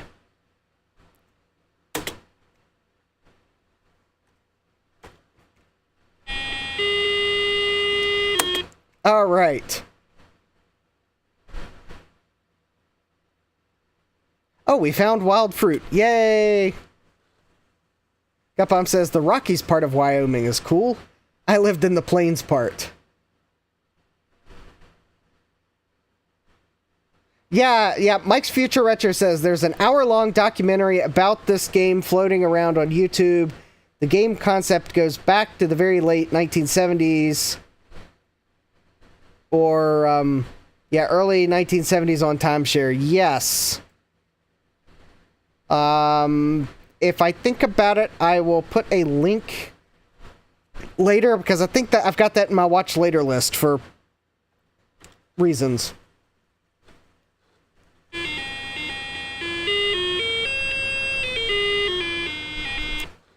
Yeah, I think 1970s. Yeah, timeshare. So you'd like make your play and then you'd come back and see how you did. Or something like that. Ah, Mike will find the link. Awesome. All right, well, let's see. We'll talk to people.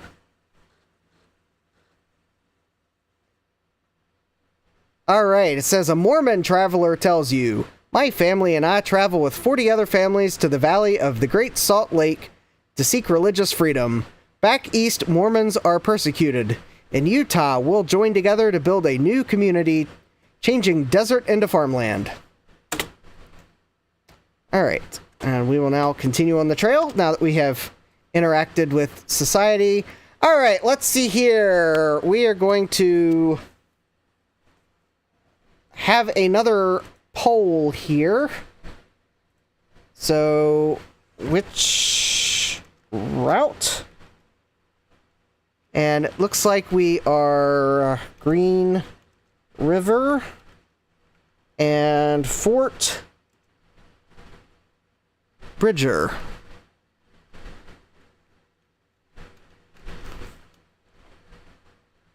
All right, and I will start the poll, and then I will go ahead and switch to show the map. So it looks like, even though they're not really marked that well,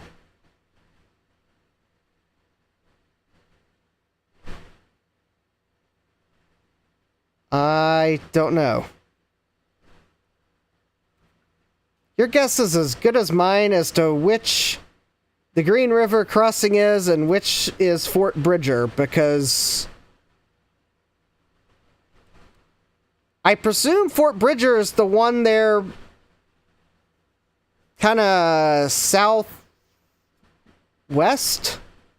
and the Green River crossing is maybe due west to maybe kind of northwest. I don't know. I'm having trouble deciding. But anyways, we got the poll. Oh, we got 6 votes. All right. I'll give another moment to make sure we've got all the votes in. And all right, I think that is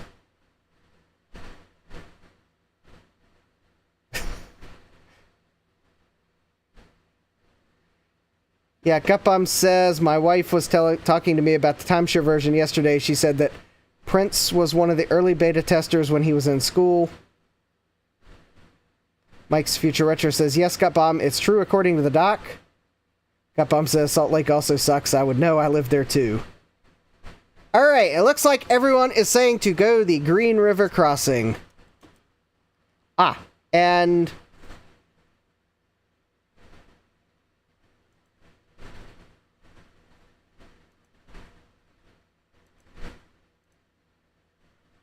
Alright, you probably can post the link now. Jesse says, Salt Lake City has the slowest post office in America.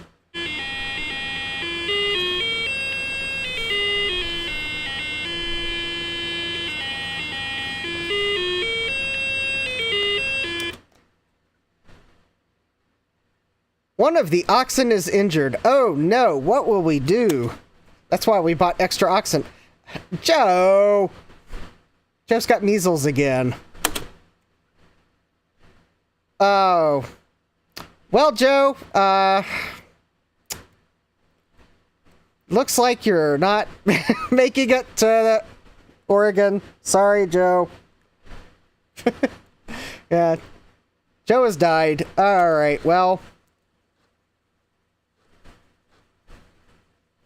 We're now at the Green River Crossing.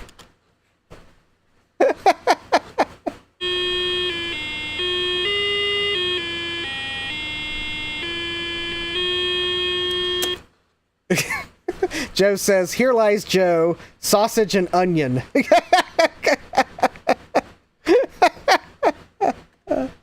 Oh. Alright, we will talk to people. A Shoshone Indian tells you, and for anyone that is listening and not seeing the screen, I am just reading these exactly as they are on the screen, just for reference. So, and this is the original Apple II Oregon Trail. So, I'm sure if they made this game now, they'd probably phrase things slightly differently. But when wagons first started coming through here, we did not mind. We even found it good to trade game and fish with the travelers and help them cross the rivers. Now there are too many white men and too little land for grazing. Alright. You know, I'm looking and seeing that our health is poor. So I guess maybe before we continue, we're going to rest a little bit. Alright, now we will continue on the trail.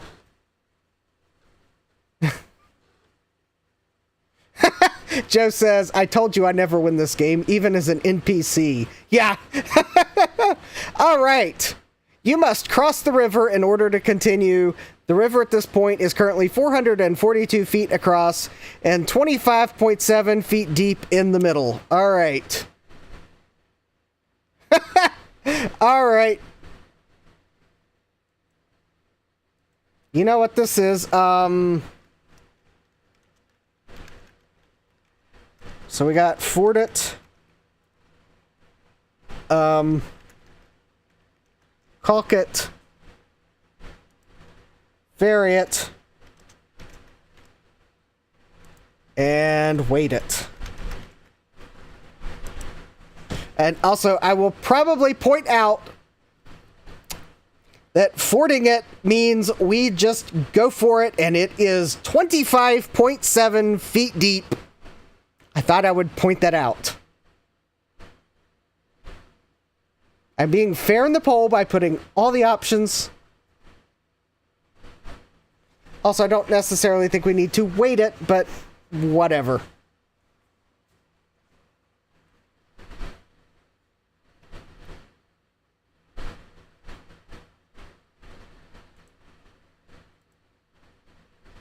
All right, we will wait about another minute.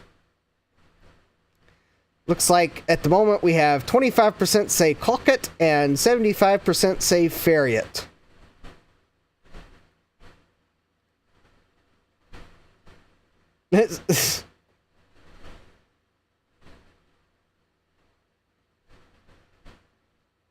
Mike's Future Retro says, I played this for an hour in the Computer Museum at VCF East this year.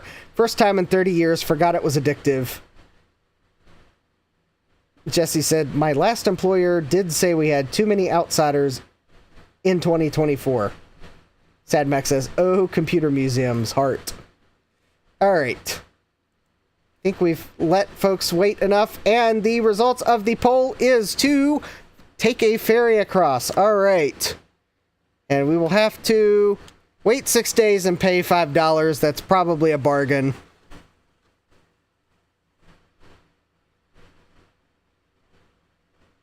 And I suspect the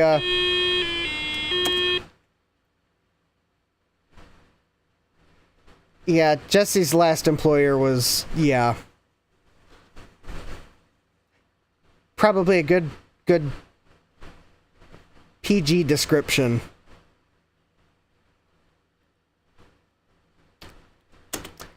Well, we found an abandoned wagon, but it was empty, so... we're now at Soda Springs, so everyone, enjoy a nice sparkly beverage, I guess.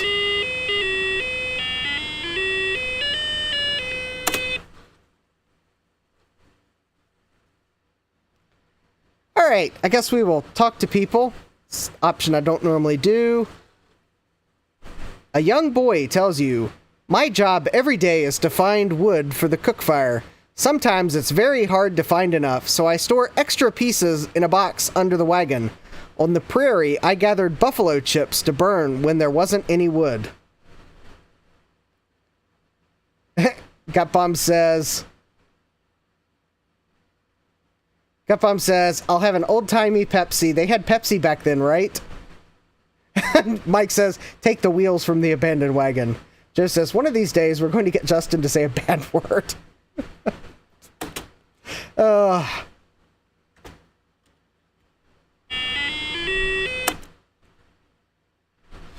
Mike says, "Wheels."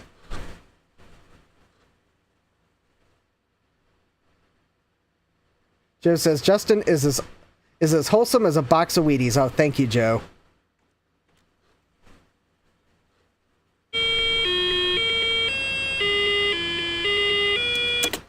Jesse says, "Pepsi was $18.98, I believe."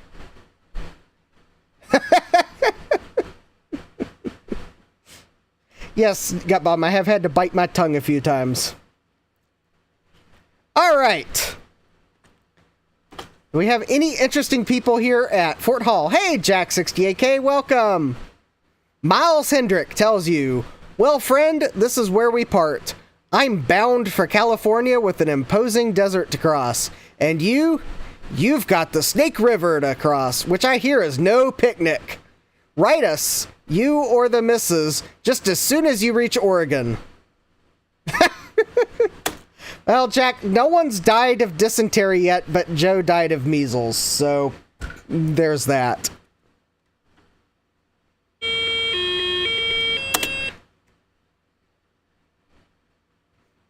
Actually, no one has had dysentery yet. Oh no, a thief stole 5 oxen. Oh no. Mike has exhaustion. Well, that's not good. Sloopy says, "I'm glad I didn't go." Joe says, "Letter addressed, random lady, random city, California. The post office will find them." Yeah.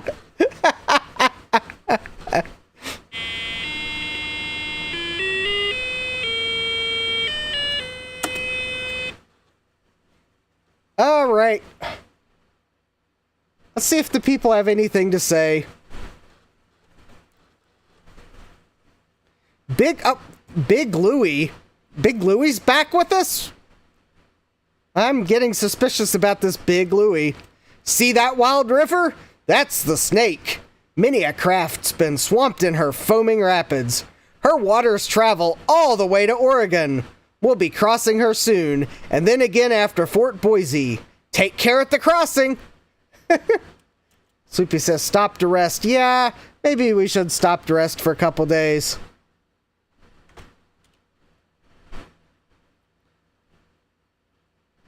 Gutbomb says, "Big Louie is a stowaway under one of the wagons."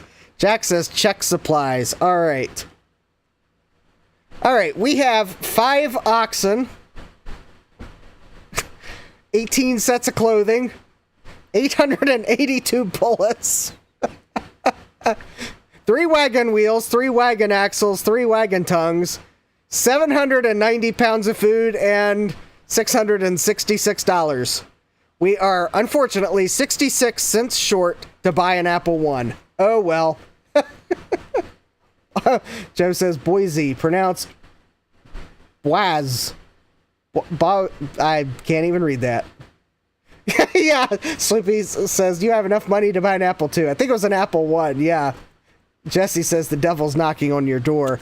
Yeah, I'm kind of wondering if maybe we should attempt to trade. Maybe someone wants money for something. No one wants to trade with you today. Aw, man. Alright, well, I guess we gotta continue on the trail. You must cross the river. It's 1,001 feet across and 6.2 feet deep in the middle. Alright, so I guess we're going to have another pole. And... Alright, so it's another river crossing. And we got the ford it. And caulk it. And then we got the hire guide. And then I guess we got wait it. Although, alright. So we will give everyone a moment to answer the poll.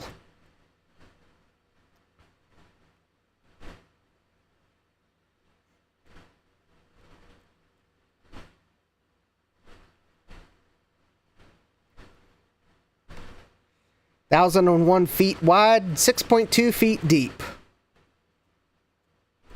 And the weather's hot, so it might be refreshing to have a splash, but, well, we only have 5 oxen, so we don't want to lose any more of those. Now, if we could somehow lose Big Louie so that he stops following us, that might be nice.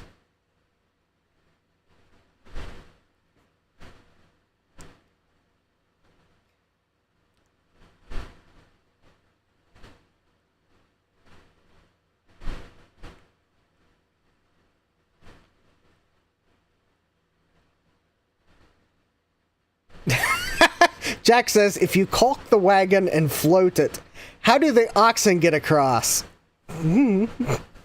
I guess we put them in the wagon with us? I don't know. That's a good question. The game does not elaborate that. All right. I think we have... Oh, we've got 7 votes. All right.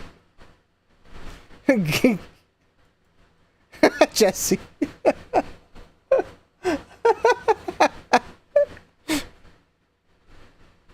Yeah, Sad Max says they swim, I think. Joe says they ride on top of the arced canvas. Didn't you know that?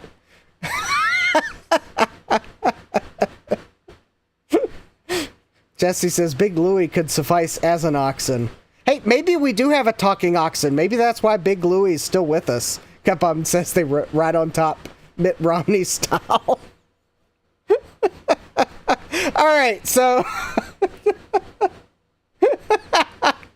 Alright, it looks like Caulkit actually won, so...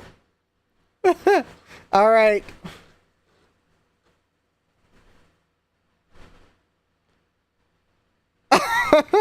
Oh no, the wagon tipped over while floating. You lose 233 bullets and 2 wagon wheels. Oh well.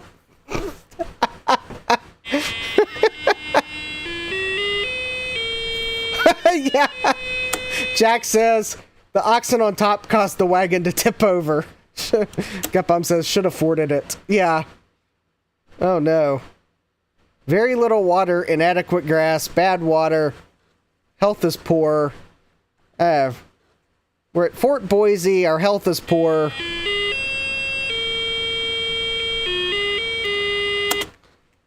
So we'll rest here. I don't know. Maybe we'll see if anyone wants to talk. Aunt Rebecca tells you, at every fort along the trail, prices have been higher than at the previous fort. This is outrageous! They're taking advantage of us. If I had the chance to do it again, I'd buy more supplies in Independence. Gutbomb says someone's going to get dysentery with this bad water. Alright, we are going to stop and rest for, I don't know, an extended weekend. Alright, that looks good.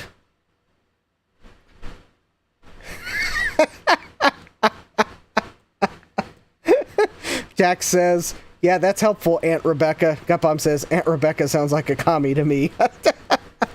Well, we're going to continue on the trail.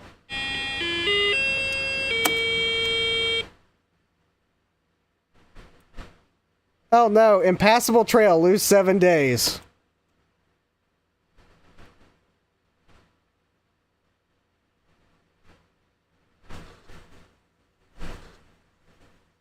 We're at the Blue Mountains. Would you like to look across?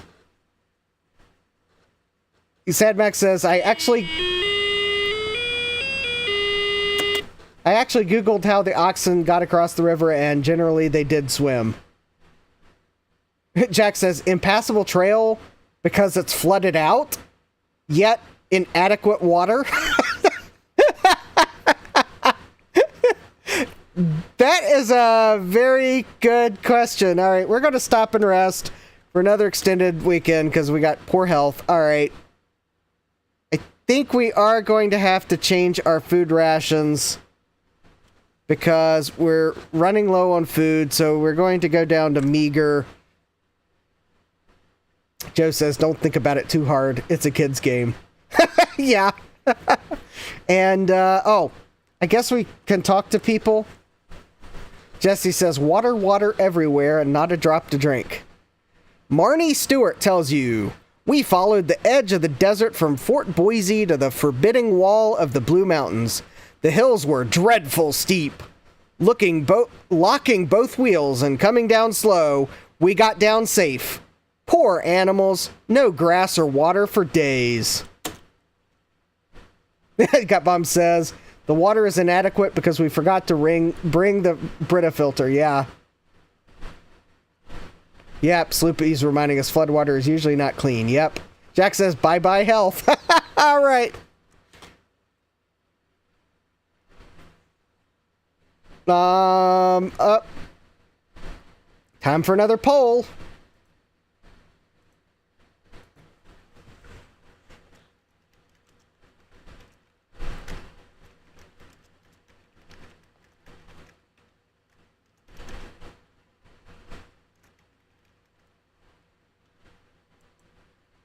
But no. Hold on. There we go. Start the poll. I will bring up the map here so that you can take a look at the map before you answer. Although Fort Walla Walla sounds really cool. Much cooler than the Dalles. The Dallies, or however you say it. Anyways, it looks like Fort Walla Walla is northwest. And the Dallies is probably that black box that's going to be more northwest, northwest, or whatever.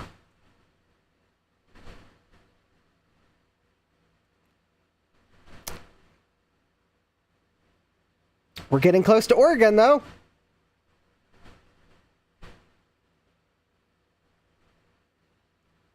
All right, we'll give everyone a minute or two to vote.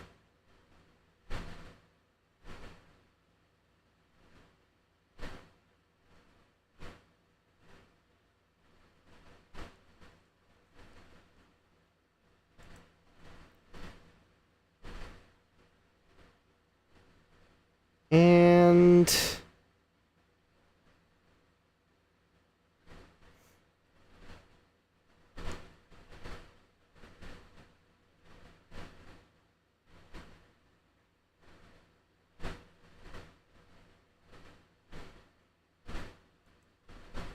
all right, I think the poll has been open. Oh, we have Javier. Hi, Javier. Welcome.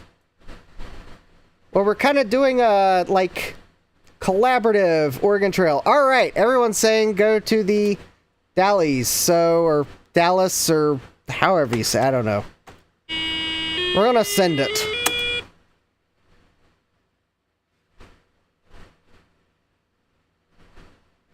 Oh, Gutbomb has exhaustion. Oh no.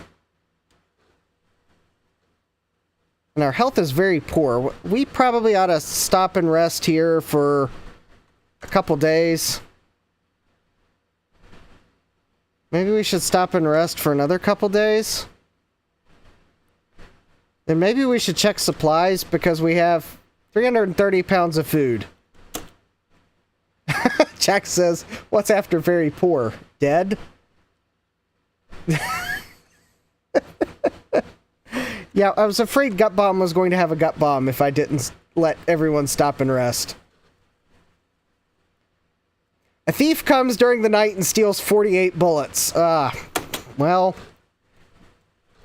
good thing we have more, because we might have to go hunting here shortly.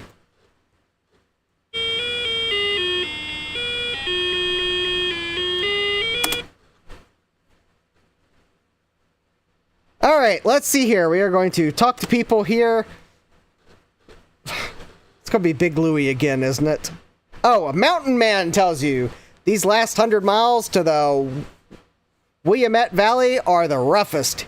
Either rafting down the swift and turbulent Columbia River or driving your wagon over the steep Cascade Mountains. Hire an Indian guide if you take the river. Gut Bob says he was actually shot 48 times. That's how he stole the bullets. Funny, yeah. Alright, we can float down the Columbia River or take the Barlow Toll Road. Jack says people from Oregon would not approve of your pronunciation of Willamette. Well, good thing I'm not planning on going to Oregon anytime soon, because, yeah,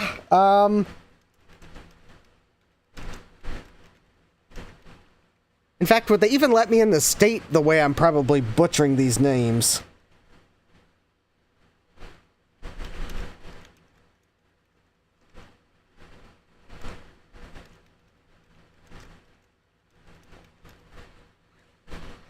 We're sorry, sir. We know you just made it to Oregon on this plane, but we need you to turn right around and get on the next plane back to Virginia, because you are butchering all of our locale names.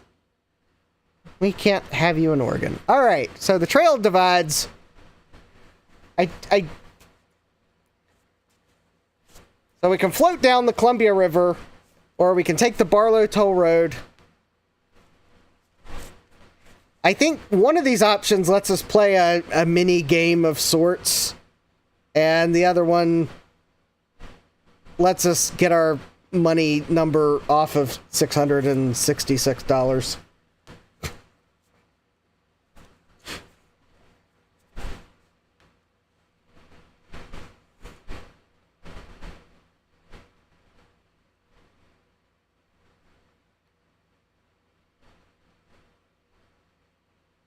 So we'll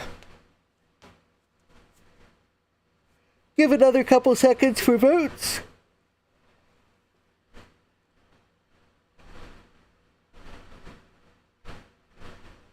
Because it looks like we are tied. Oh, good. Oh, no, we have 7 votes, 6 votes, 7 votes. All right, going once, going twice. Ending the poll. We have Barlow Toll Road won with an extra vote. All right, so we will take the Barlow Toll Road. We must pay $7.50.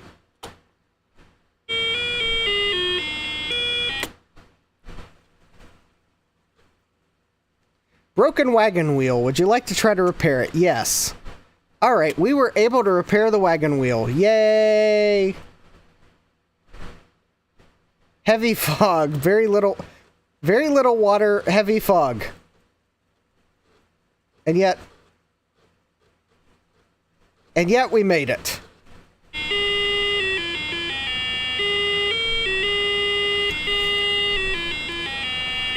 We made it to Oregon. Yay! Let's see. All right, we have 4 people in very poor health. That is 800 points. 1 wagon. That is 50 points. So apparently you can finish this game without the wagon. 5 oxen, that's 20 points. 7 spare wagon parts, that's 14 points. 18 sets of clothing, that's 36 points. 601 bullets, that is 12 points. 250 pounds of food, that is 10 points. And $658.50 in cash, that is 131 points. For a total of 1,073 points. Gut Bomb says, yay, I didn't get sick. All right. See if you qualify for the top 10. Please flip your disc to side 1. All right.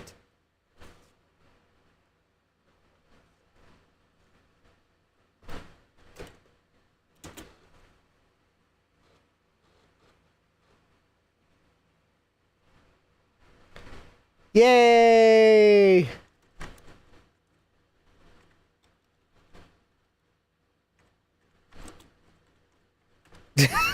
Just kidding. No, actually.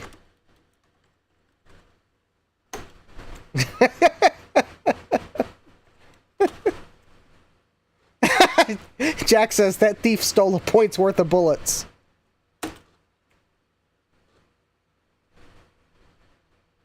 Nah, I don't want to change the disc, you silly game. Alright.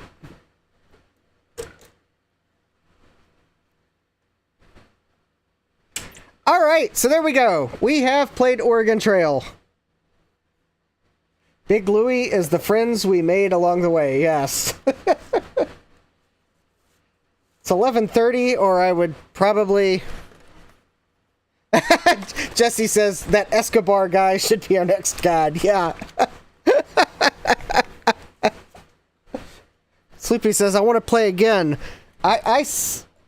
Jack says, oh, you need a real 2GS keyboard. Yes. I do need a real 2GS keyboard. Gut Bomb says, now it's...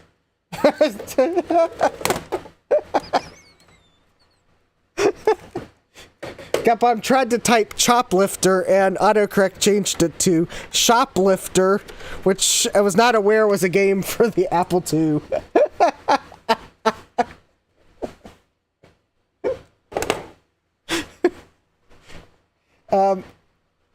Alright, before we can play the game Shoplifter on the Apple II, we will have to implement the game. So, let me see if I can't get the Floppy Emu switched back to Apple II mode. Jack68K says, Shoplifter, brought to you by the people who brought you Leisure Suit Larry. Wouldn't that have been Sierra on lawn?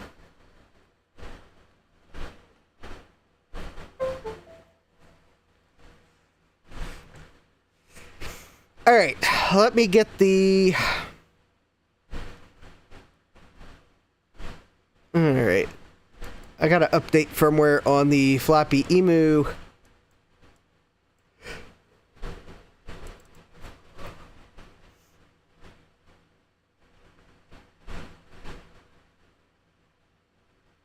Hold on one moment. While I look for the file that I think I downloaded, and then I'm probably going to realize that I don't remember what the file name is. And then I'm going to download it, and then it's going to... Oh, there it is. 240209M. Oh, no, that's not the one I'm looking for. That's the... that's the Macintosh firmware. So let me go get the Apple II firmware. Big mess of wires.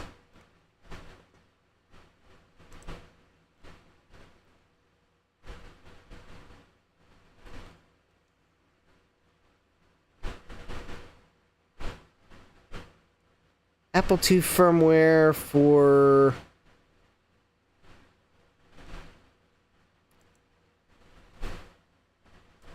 Here we go.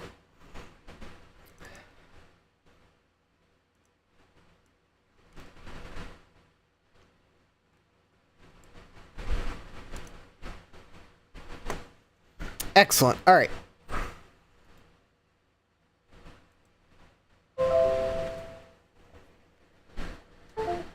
Alright, got the firmware updated.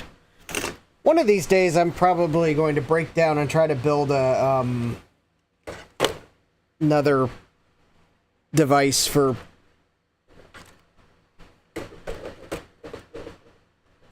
floppying.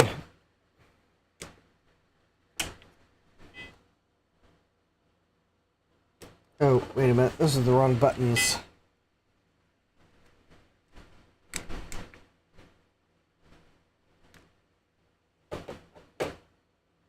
Alright, updating firmware now.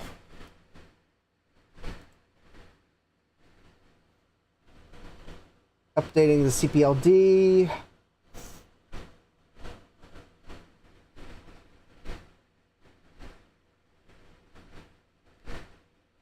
Yeah, Jack says their selection of games was diverse. Jesse's asking, was Rockstar in existence back then? I don't know. Alright, I got the floppy emu in Apple II mode.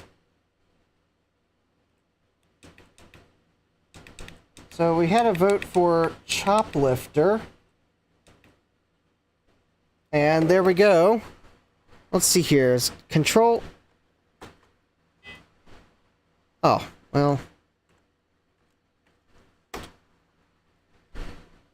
There we go.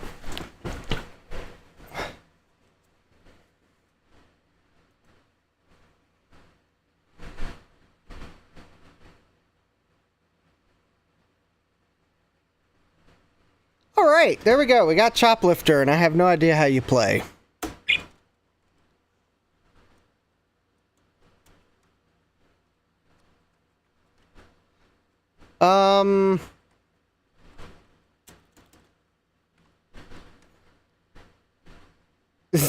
Gutbum says, you might want to go to the control panel and turn the speed to normal. This is running way too fast. Okay, I don't remember how you go to the control panel.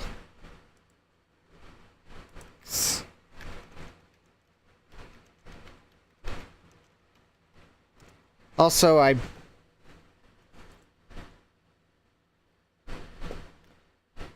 Aw, well, that page isn't going to work. Bitdefender blocked it. Alright. Oh, Control Open Apple Reset. No, that's reboot.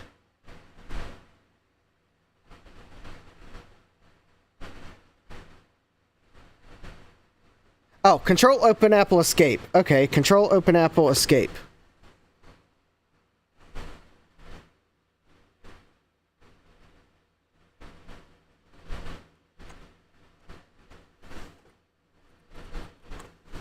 Okay, maybe I should not be in Choplifter first. Boot with Control and Option pressed. Okay.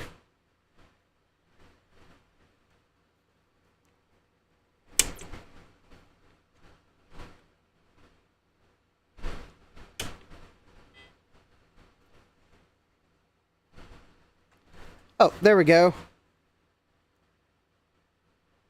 Let's go to enter the control panel.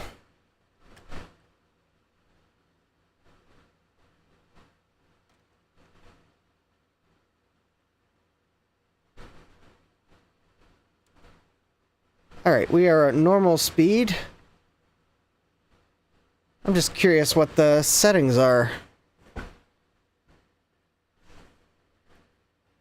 Sound, oh that's fine. System speed, normal now. Clock, doesn't matter. Options. Yeah, that's all fine. Slots.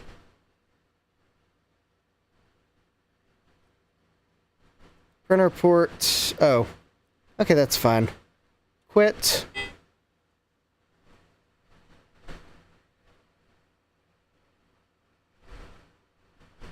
Joe says, Choplifter requires a joystick.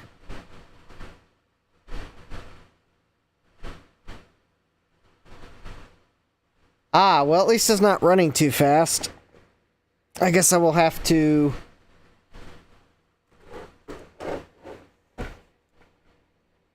Where's the joystick port on this thing? We're gonna have to play another game. I've got a joystick, but...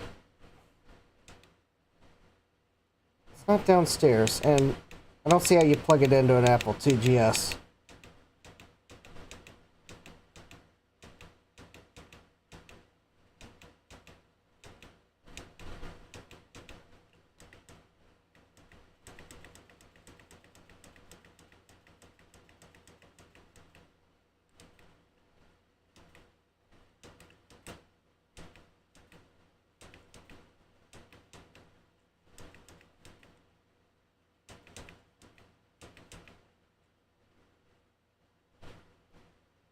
Oh, you know, that could be cool.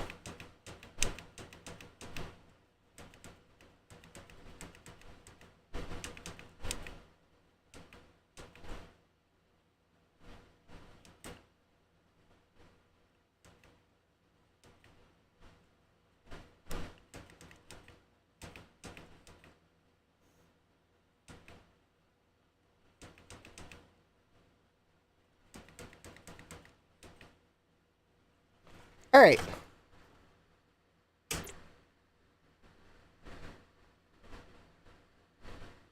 Oh, Joe says you have to use a 16-pin joystick and plug it into the internal header. All right, well, we'll play Choplifter some other time. I want to try something else here.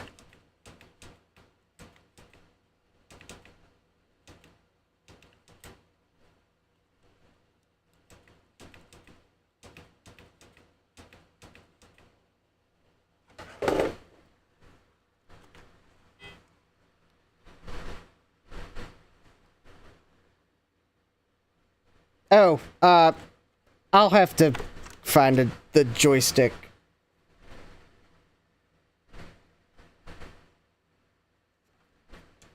That is to a startup disk.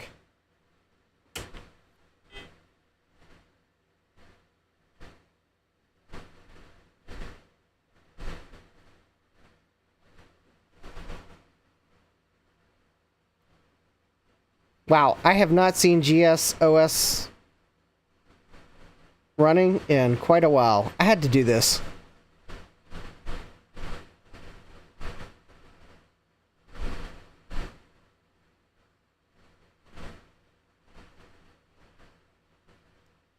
Yeah, that looks, Jack says, that looks extra janky on your scaler. Yes, it does. Oh, and we might be running at normal speed, so yeah, this is going to be blazing fast, too.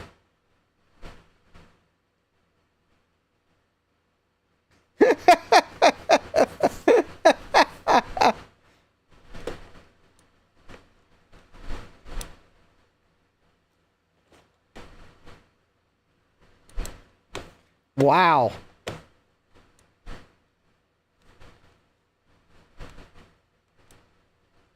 Oh, look, we have the control panel.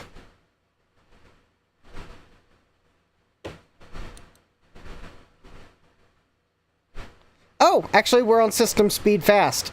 I don't have a battery installed, so it must have defaulted back to fast. That's cool. And also, this is like a complete hot mess on the screen, but...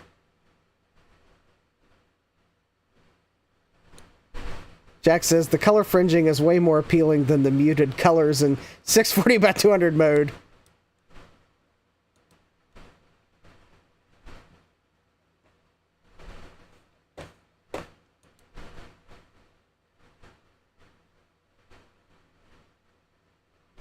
Oh, well, at least it sees my 8 megabytes of memory. I was hoping I could set a cool system sound, but whatever. Something tells me that there's not much we can run on this system disk. Basic? Let me guess.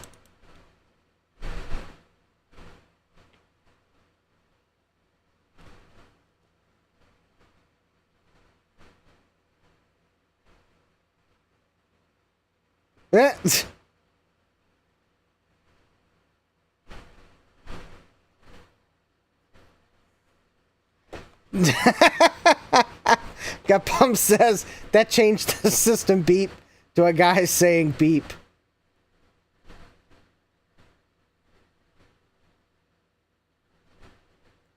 Oh, wait a minute. Jack says, Google. People ask, is the Apple IIGS discontinued? Gutbum saying there's a 9-pin port for a joystick. Oh yeah. Oh, I scrolled back way too far. Oh, Gutbomb says, I installed some extension that changed the system beep to a guy saying beep. Jack says, I love GSOS though. Gutbomb says, I uninstalled the extension, but it still does it. Annoying.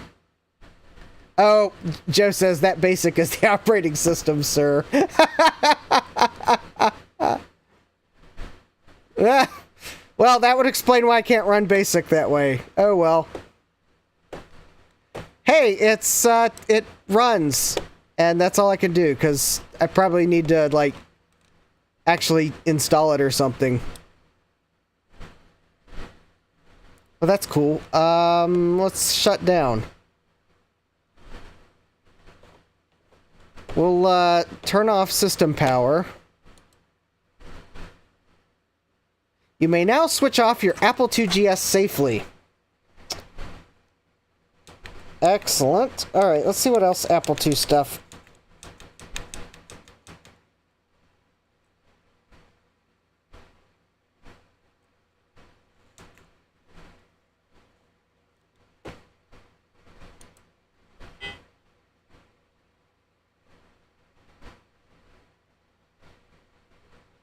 Something tells me this is not what I think it is, but... Oh, that is not what I thought it was.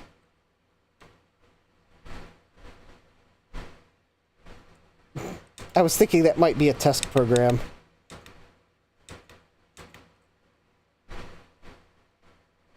Well, we could,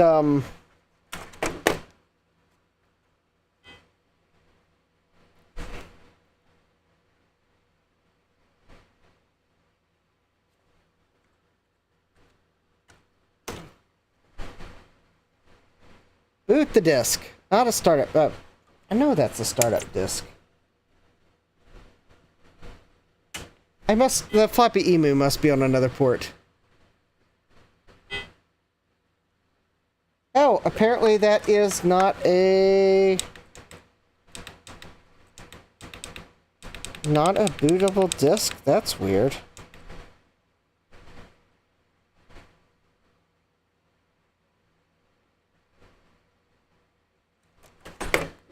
Yeah, I thought it was a test program, not a serial. I forgot that was the serial program. Hey, Tim, welcome. Error does not compute. Yeah. Joe says it's really stupid. ProDOS needs basic.system in order to use basic, even though basic is in ROM on the machine. Yeah. Basic.system under ProDOS doesn't mean the basic language. It means this is the basic operating system startup file required to do simple file management tasks. Ah. Really weird Unix thing you can run on here.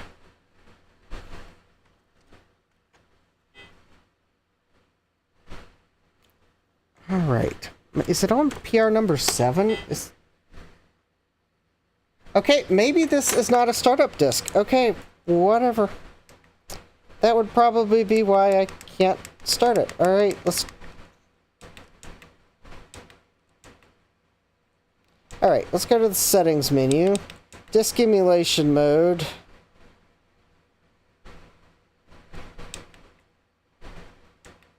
We'll go back to 5 1/4 inch disk.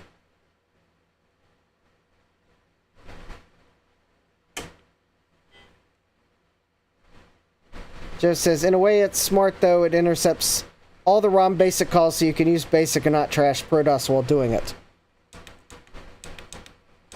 Yes. Definitely good to not trash.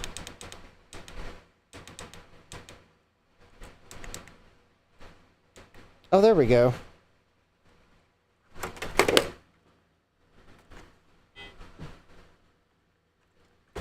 Okay, I know that's a startup disk, so don't you tell me that's not a startup disk.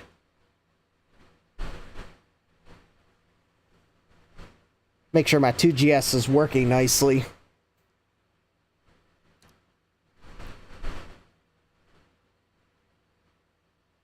Tim says, this is not a startup disk.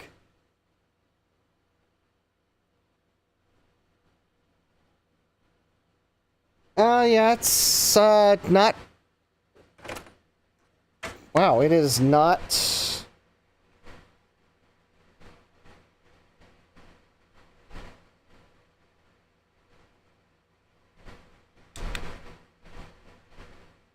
Okay, it did not like that disk for some reason. Oh. Probably because that's the disk I meant to select. There we go! I guess the other... Oh, the other one must be the test disk I was using. So this is an Apple IIGS with 8 meg of memory. Wow.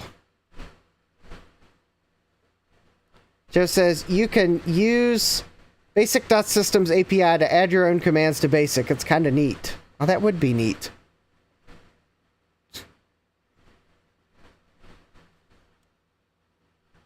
Yeah, there's not a lot that can be inspected, yeah. The RAM memory test is, I think, basically about the only thing, and I'm sure it works. It's a Garrett's Workshop module. But I'm not sure I ever tested it, so here we go. Yeah, because I guess I need to get Arkanoid so I can try stereo sound, and...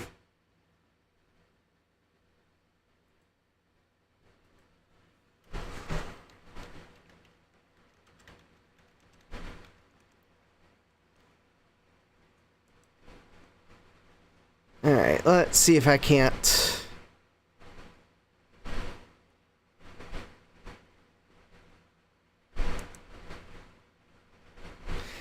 let's see here. Da-da-dum.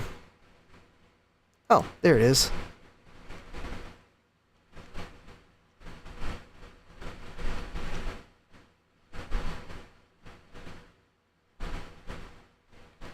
Alright, well, while Computer Inspector runs...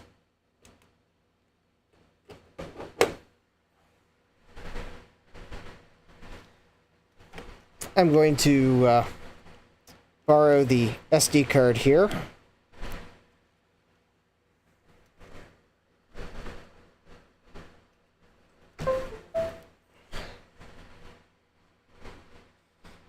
And let's see here. 800K.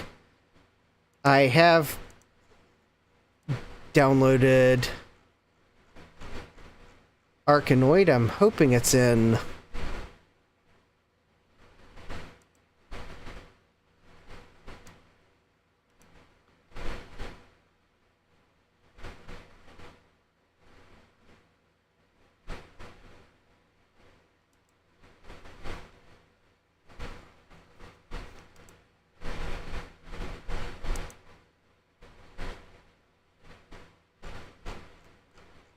Oh, that's cool. Alright. Whoop.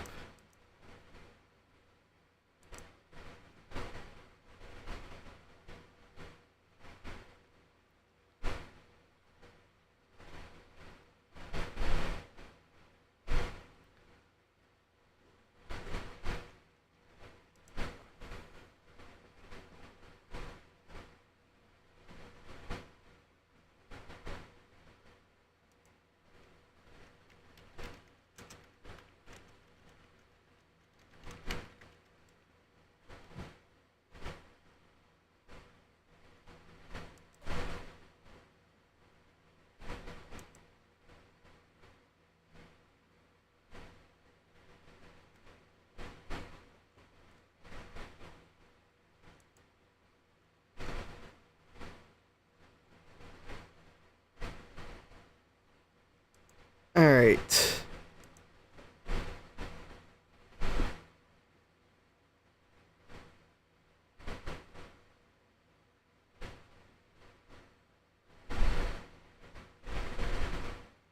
Ah, okay. Excellent. The test is complete. My RAM works.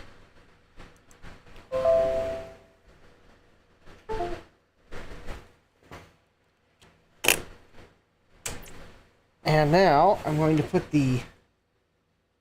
There we go. Put that back. Alright. Let me turn this on so I can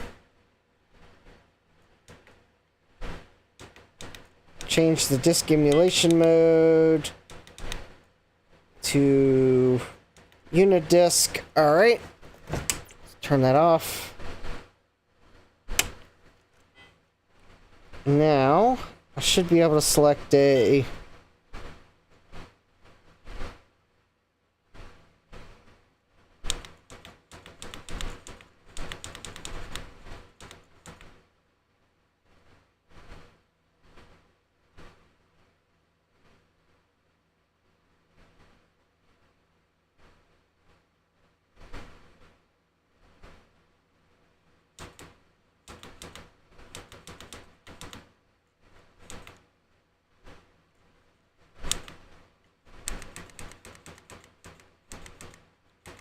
Oh.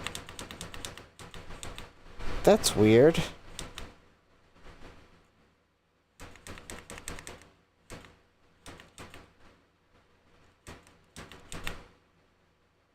Alright, hold on. I gotta open the image with...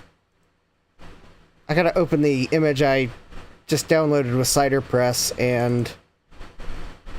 I don't think the floppy emu supports the format that it was saved in.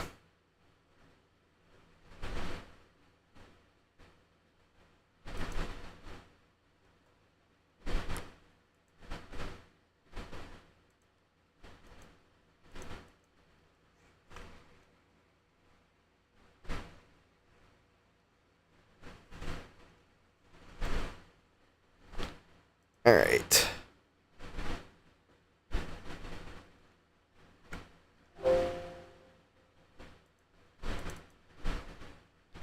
All right, so I need to...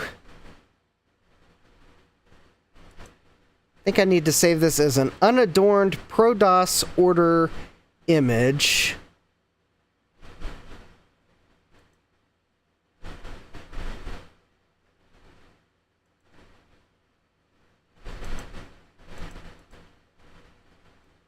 That's also why the other one I tried to use didn't work.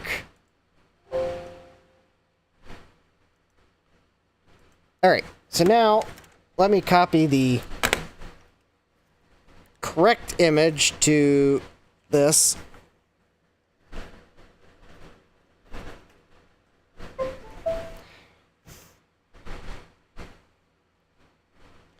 Alright.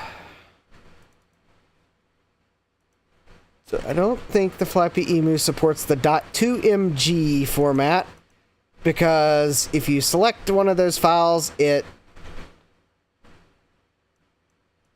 kind of just...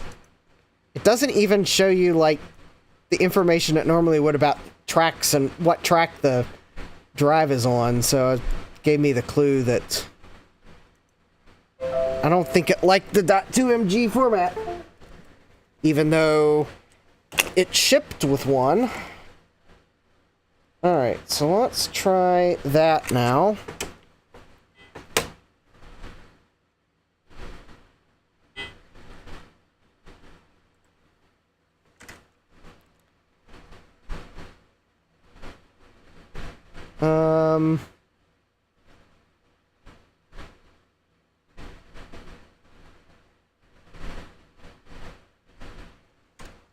VBorg says, I want an IDE drive emulator like Blue SCSI, but for IDE. Sloopy says, you want a blue IDE then, and VBorg says, I'm not picky about the color. Joe says, blue IDE, get your favorite compact flash card and paint it blue.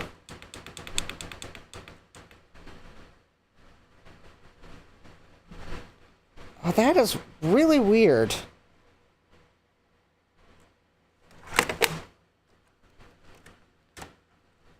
Is this not a bootable image?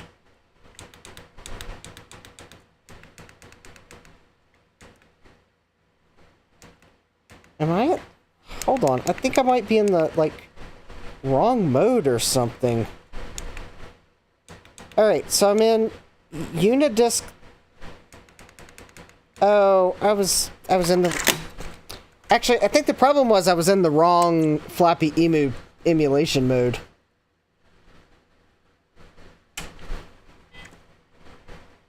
Okay, let's try this. Apple stuff. Alright. Arkanoid. There we go. I was in the wrong emulation mode.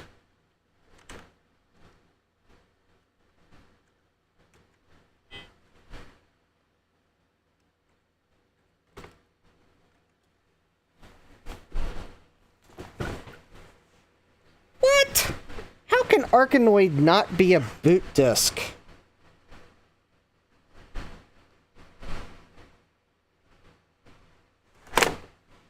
Alright, how can Arkanoid not be a boot disk?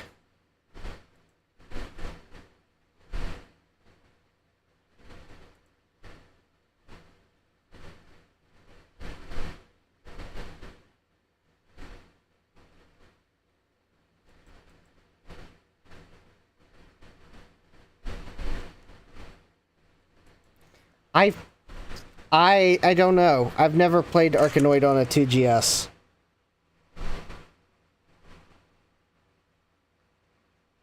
Joe says, if Arkanoid is a smart port disk and you're trying to boot it like a disk to disk, you're going to have issues. Also, I think you run it from GSOS.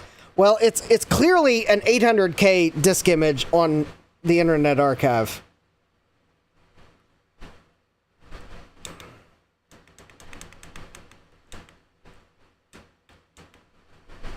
All right, I'm going to hope.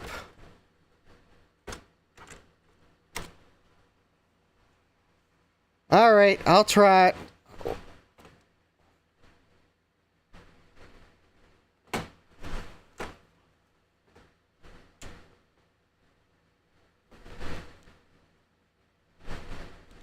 What?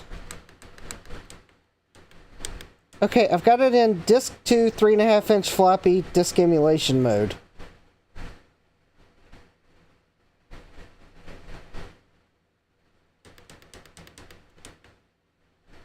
Alright, fine. I'll put it on Unidisc.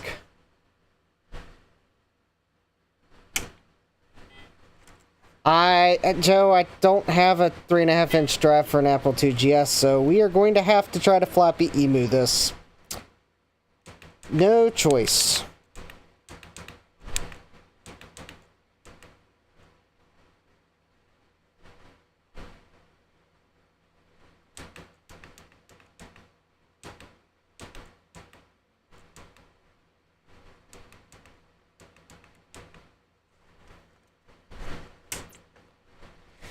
I think this is where I may have to end the stream because now my floppy emu is like not cooperating.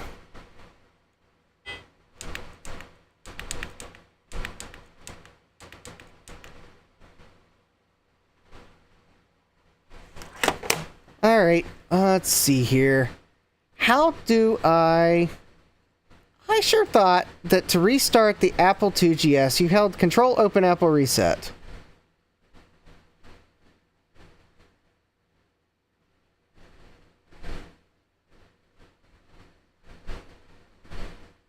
Is there like another one that will boot it?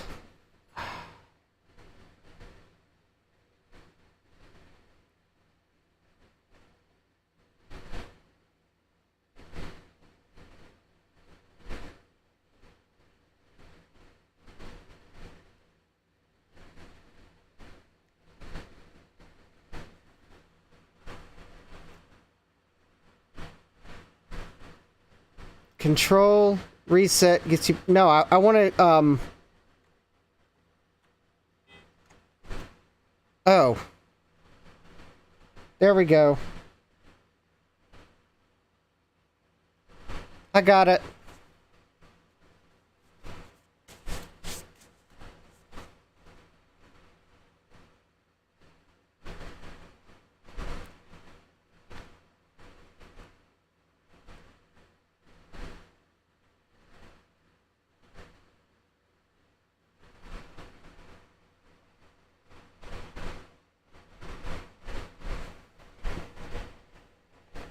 All right.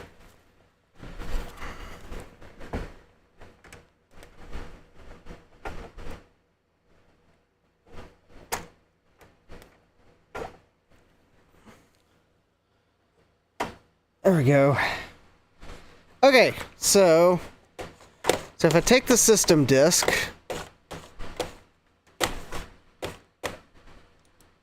and can I eject it? I hope.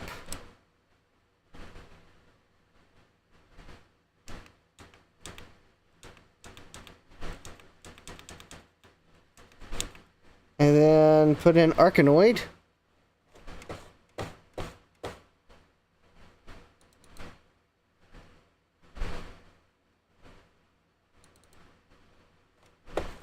And then, well, that would explain why I couldn't boot it.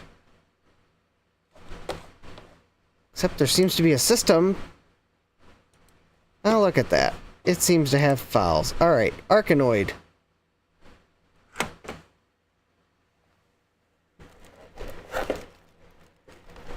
Oh, let's see here.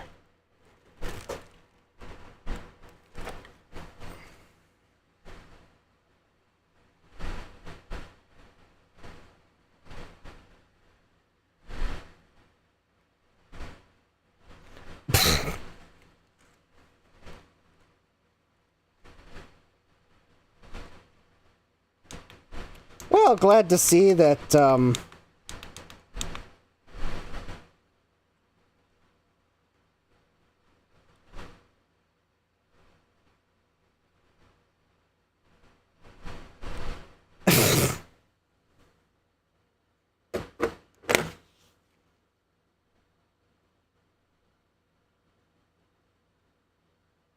yeah, that disk looked bootable, but it didn't boot. Also, some bizarre internal system error has occurred. After a moment of silence, please reboot. Well, I think that's probably where the stream is going to come to an end, because obviously Arkanoid doesn't like the fact that I only have one 3.5-inch floppy drive, and it's not a real one.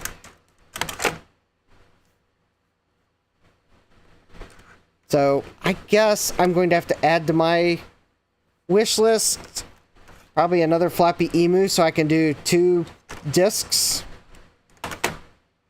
And yeah, watch me play Arkanoid another day and test the stereo. Joe says, yeah, you need 1 disc for the OS and another for Arkanoid. You really can't remove the OS disc. Get a CFFA 3000 instead. Well,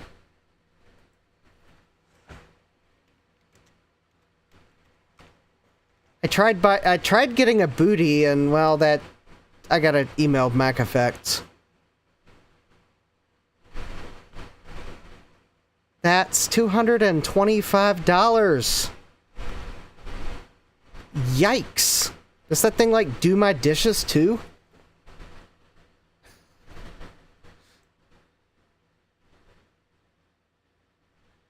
Wow. I'll have to put that on my wish list. Well, I would use the booty for my boot disk Sloopy, but Joe says you can also get an Apple II Pico from me. Ah, yes. Javier says download from the site. Yeah, the reason why I'm not using the booty is because the USB thumb drive that came with it is defective, and I can't even copy the images off of it to put them on another thumb drive. Or much less open the PDF that's on the thumb drive, so I don't know how to use the booty, because that's how bad the USB drive is. So, yeah, the PDF won't open. One of the disk images that's on the thumb drive won't even copy at all, and another one copy corrupted, so I need to email Mac Effects and say, hey, the USB thumb drive's corrupted. Can I get a link to where I can download everything that was on it? Joe says, my Apple II Pico is $45 and you can use that as your boot disk. Javier says there's an image of the GS with Arkanoid installed. Cool. Joe says the CFFA 3000 is still the best option. Well, yeah, Jesse says the finest Chinesium flash drive Mac Effects could find. Well, I mean, it looks nice because it's got the Mac Effects logo printed on it, but unfortunately, I can't read the PDF file to tell me how to use the product. Which is kind of a problem, but I know Mac Effects will help me out. I just gotta email them tomorrow because there's no sense me emailing them now. Anyways, it's past midnight, so this bizarre internal system error is where we're going to draw the 2GS explorations tonight to a close. I will, of course, put the Apple II Pico and the CFFA 3000 on my lists of things to potentially get. And, yeah. So anyways, I think that's where I'm going to draw the stream to an end. So, next week, I haven't really decided what to look at, but probably Tuesday.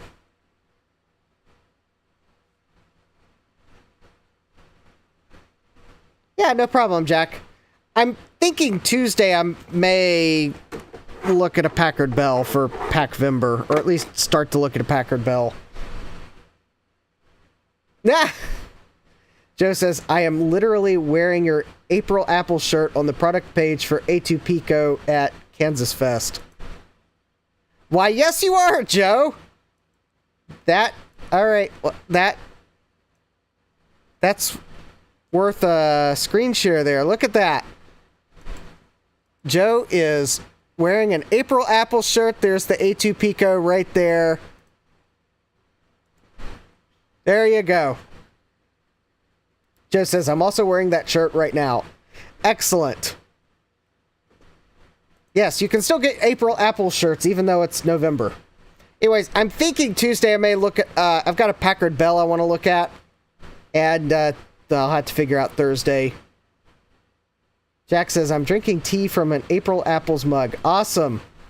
Anyway, smash that like button if you like me working on these cool apples.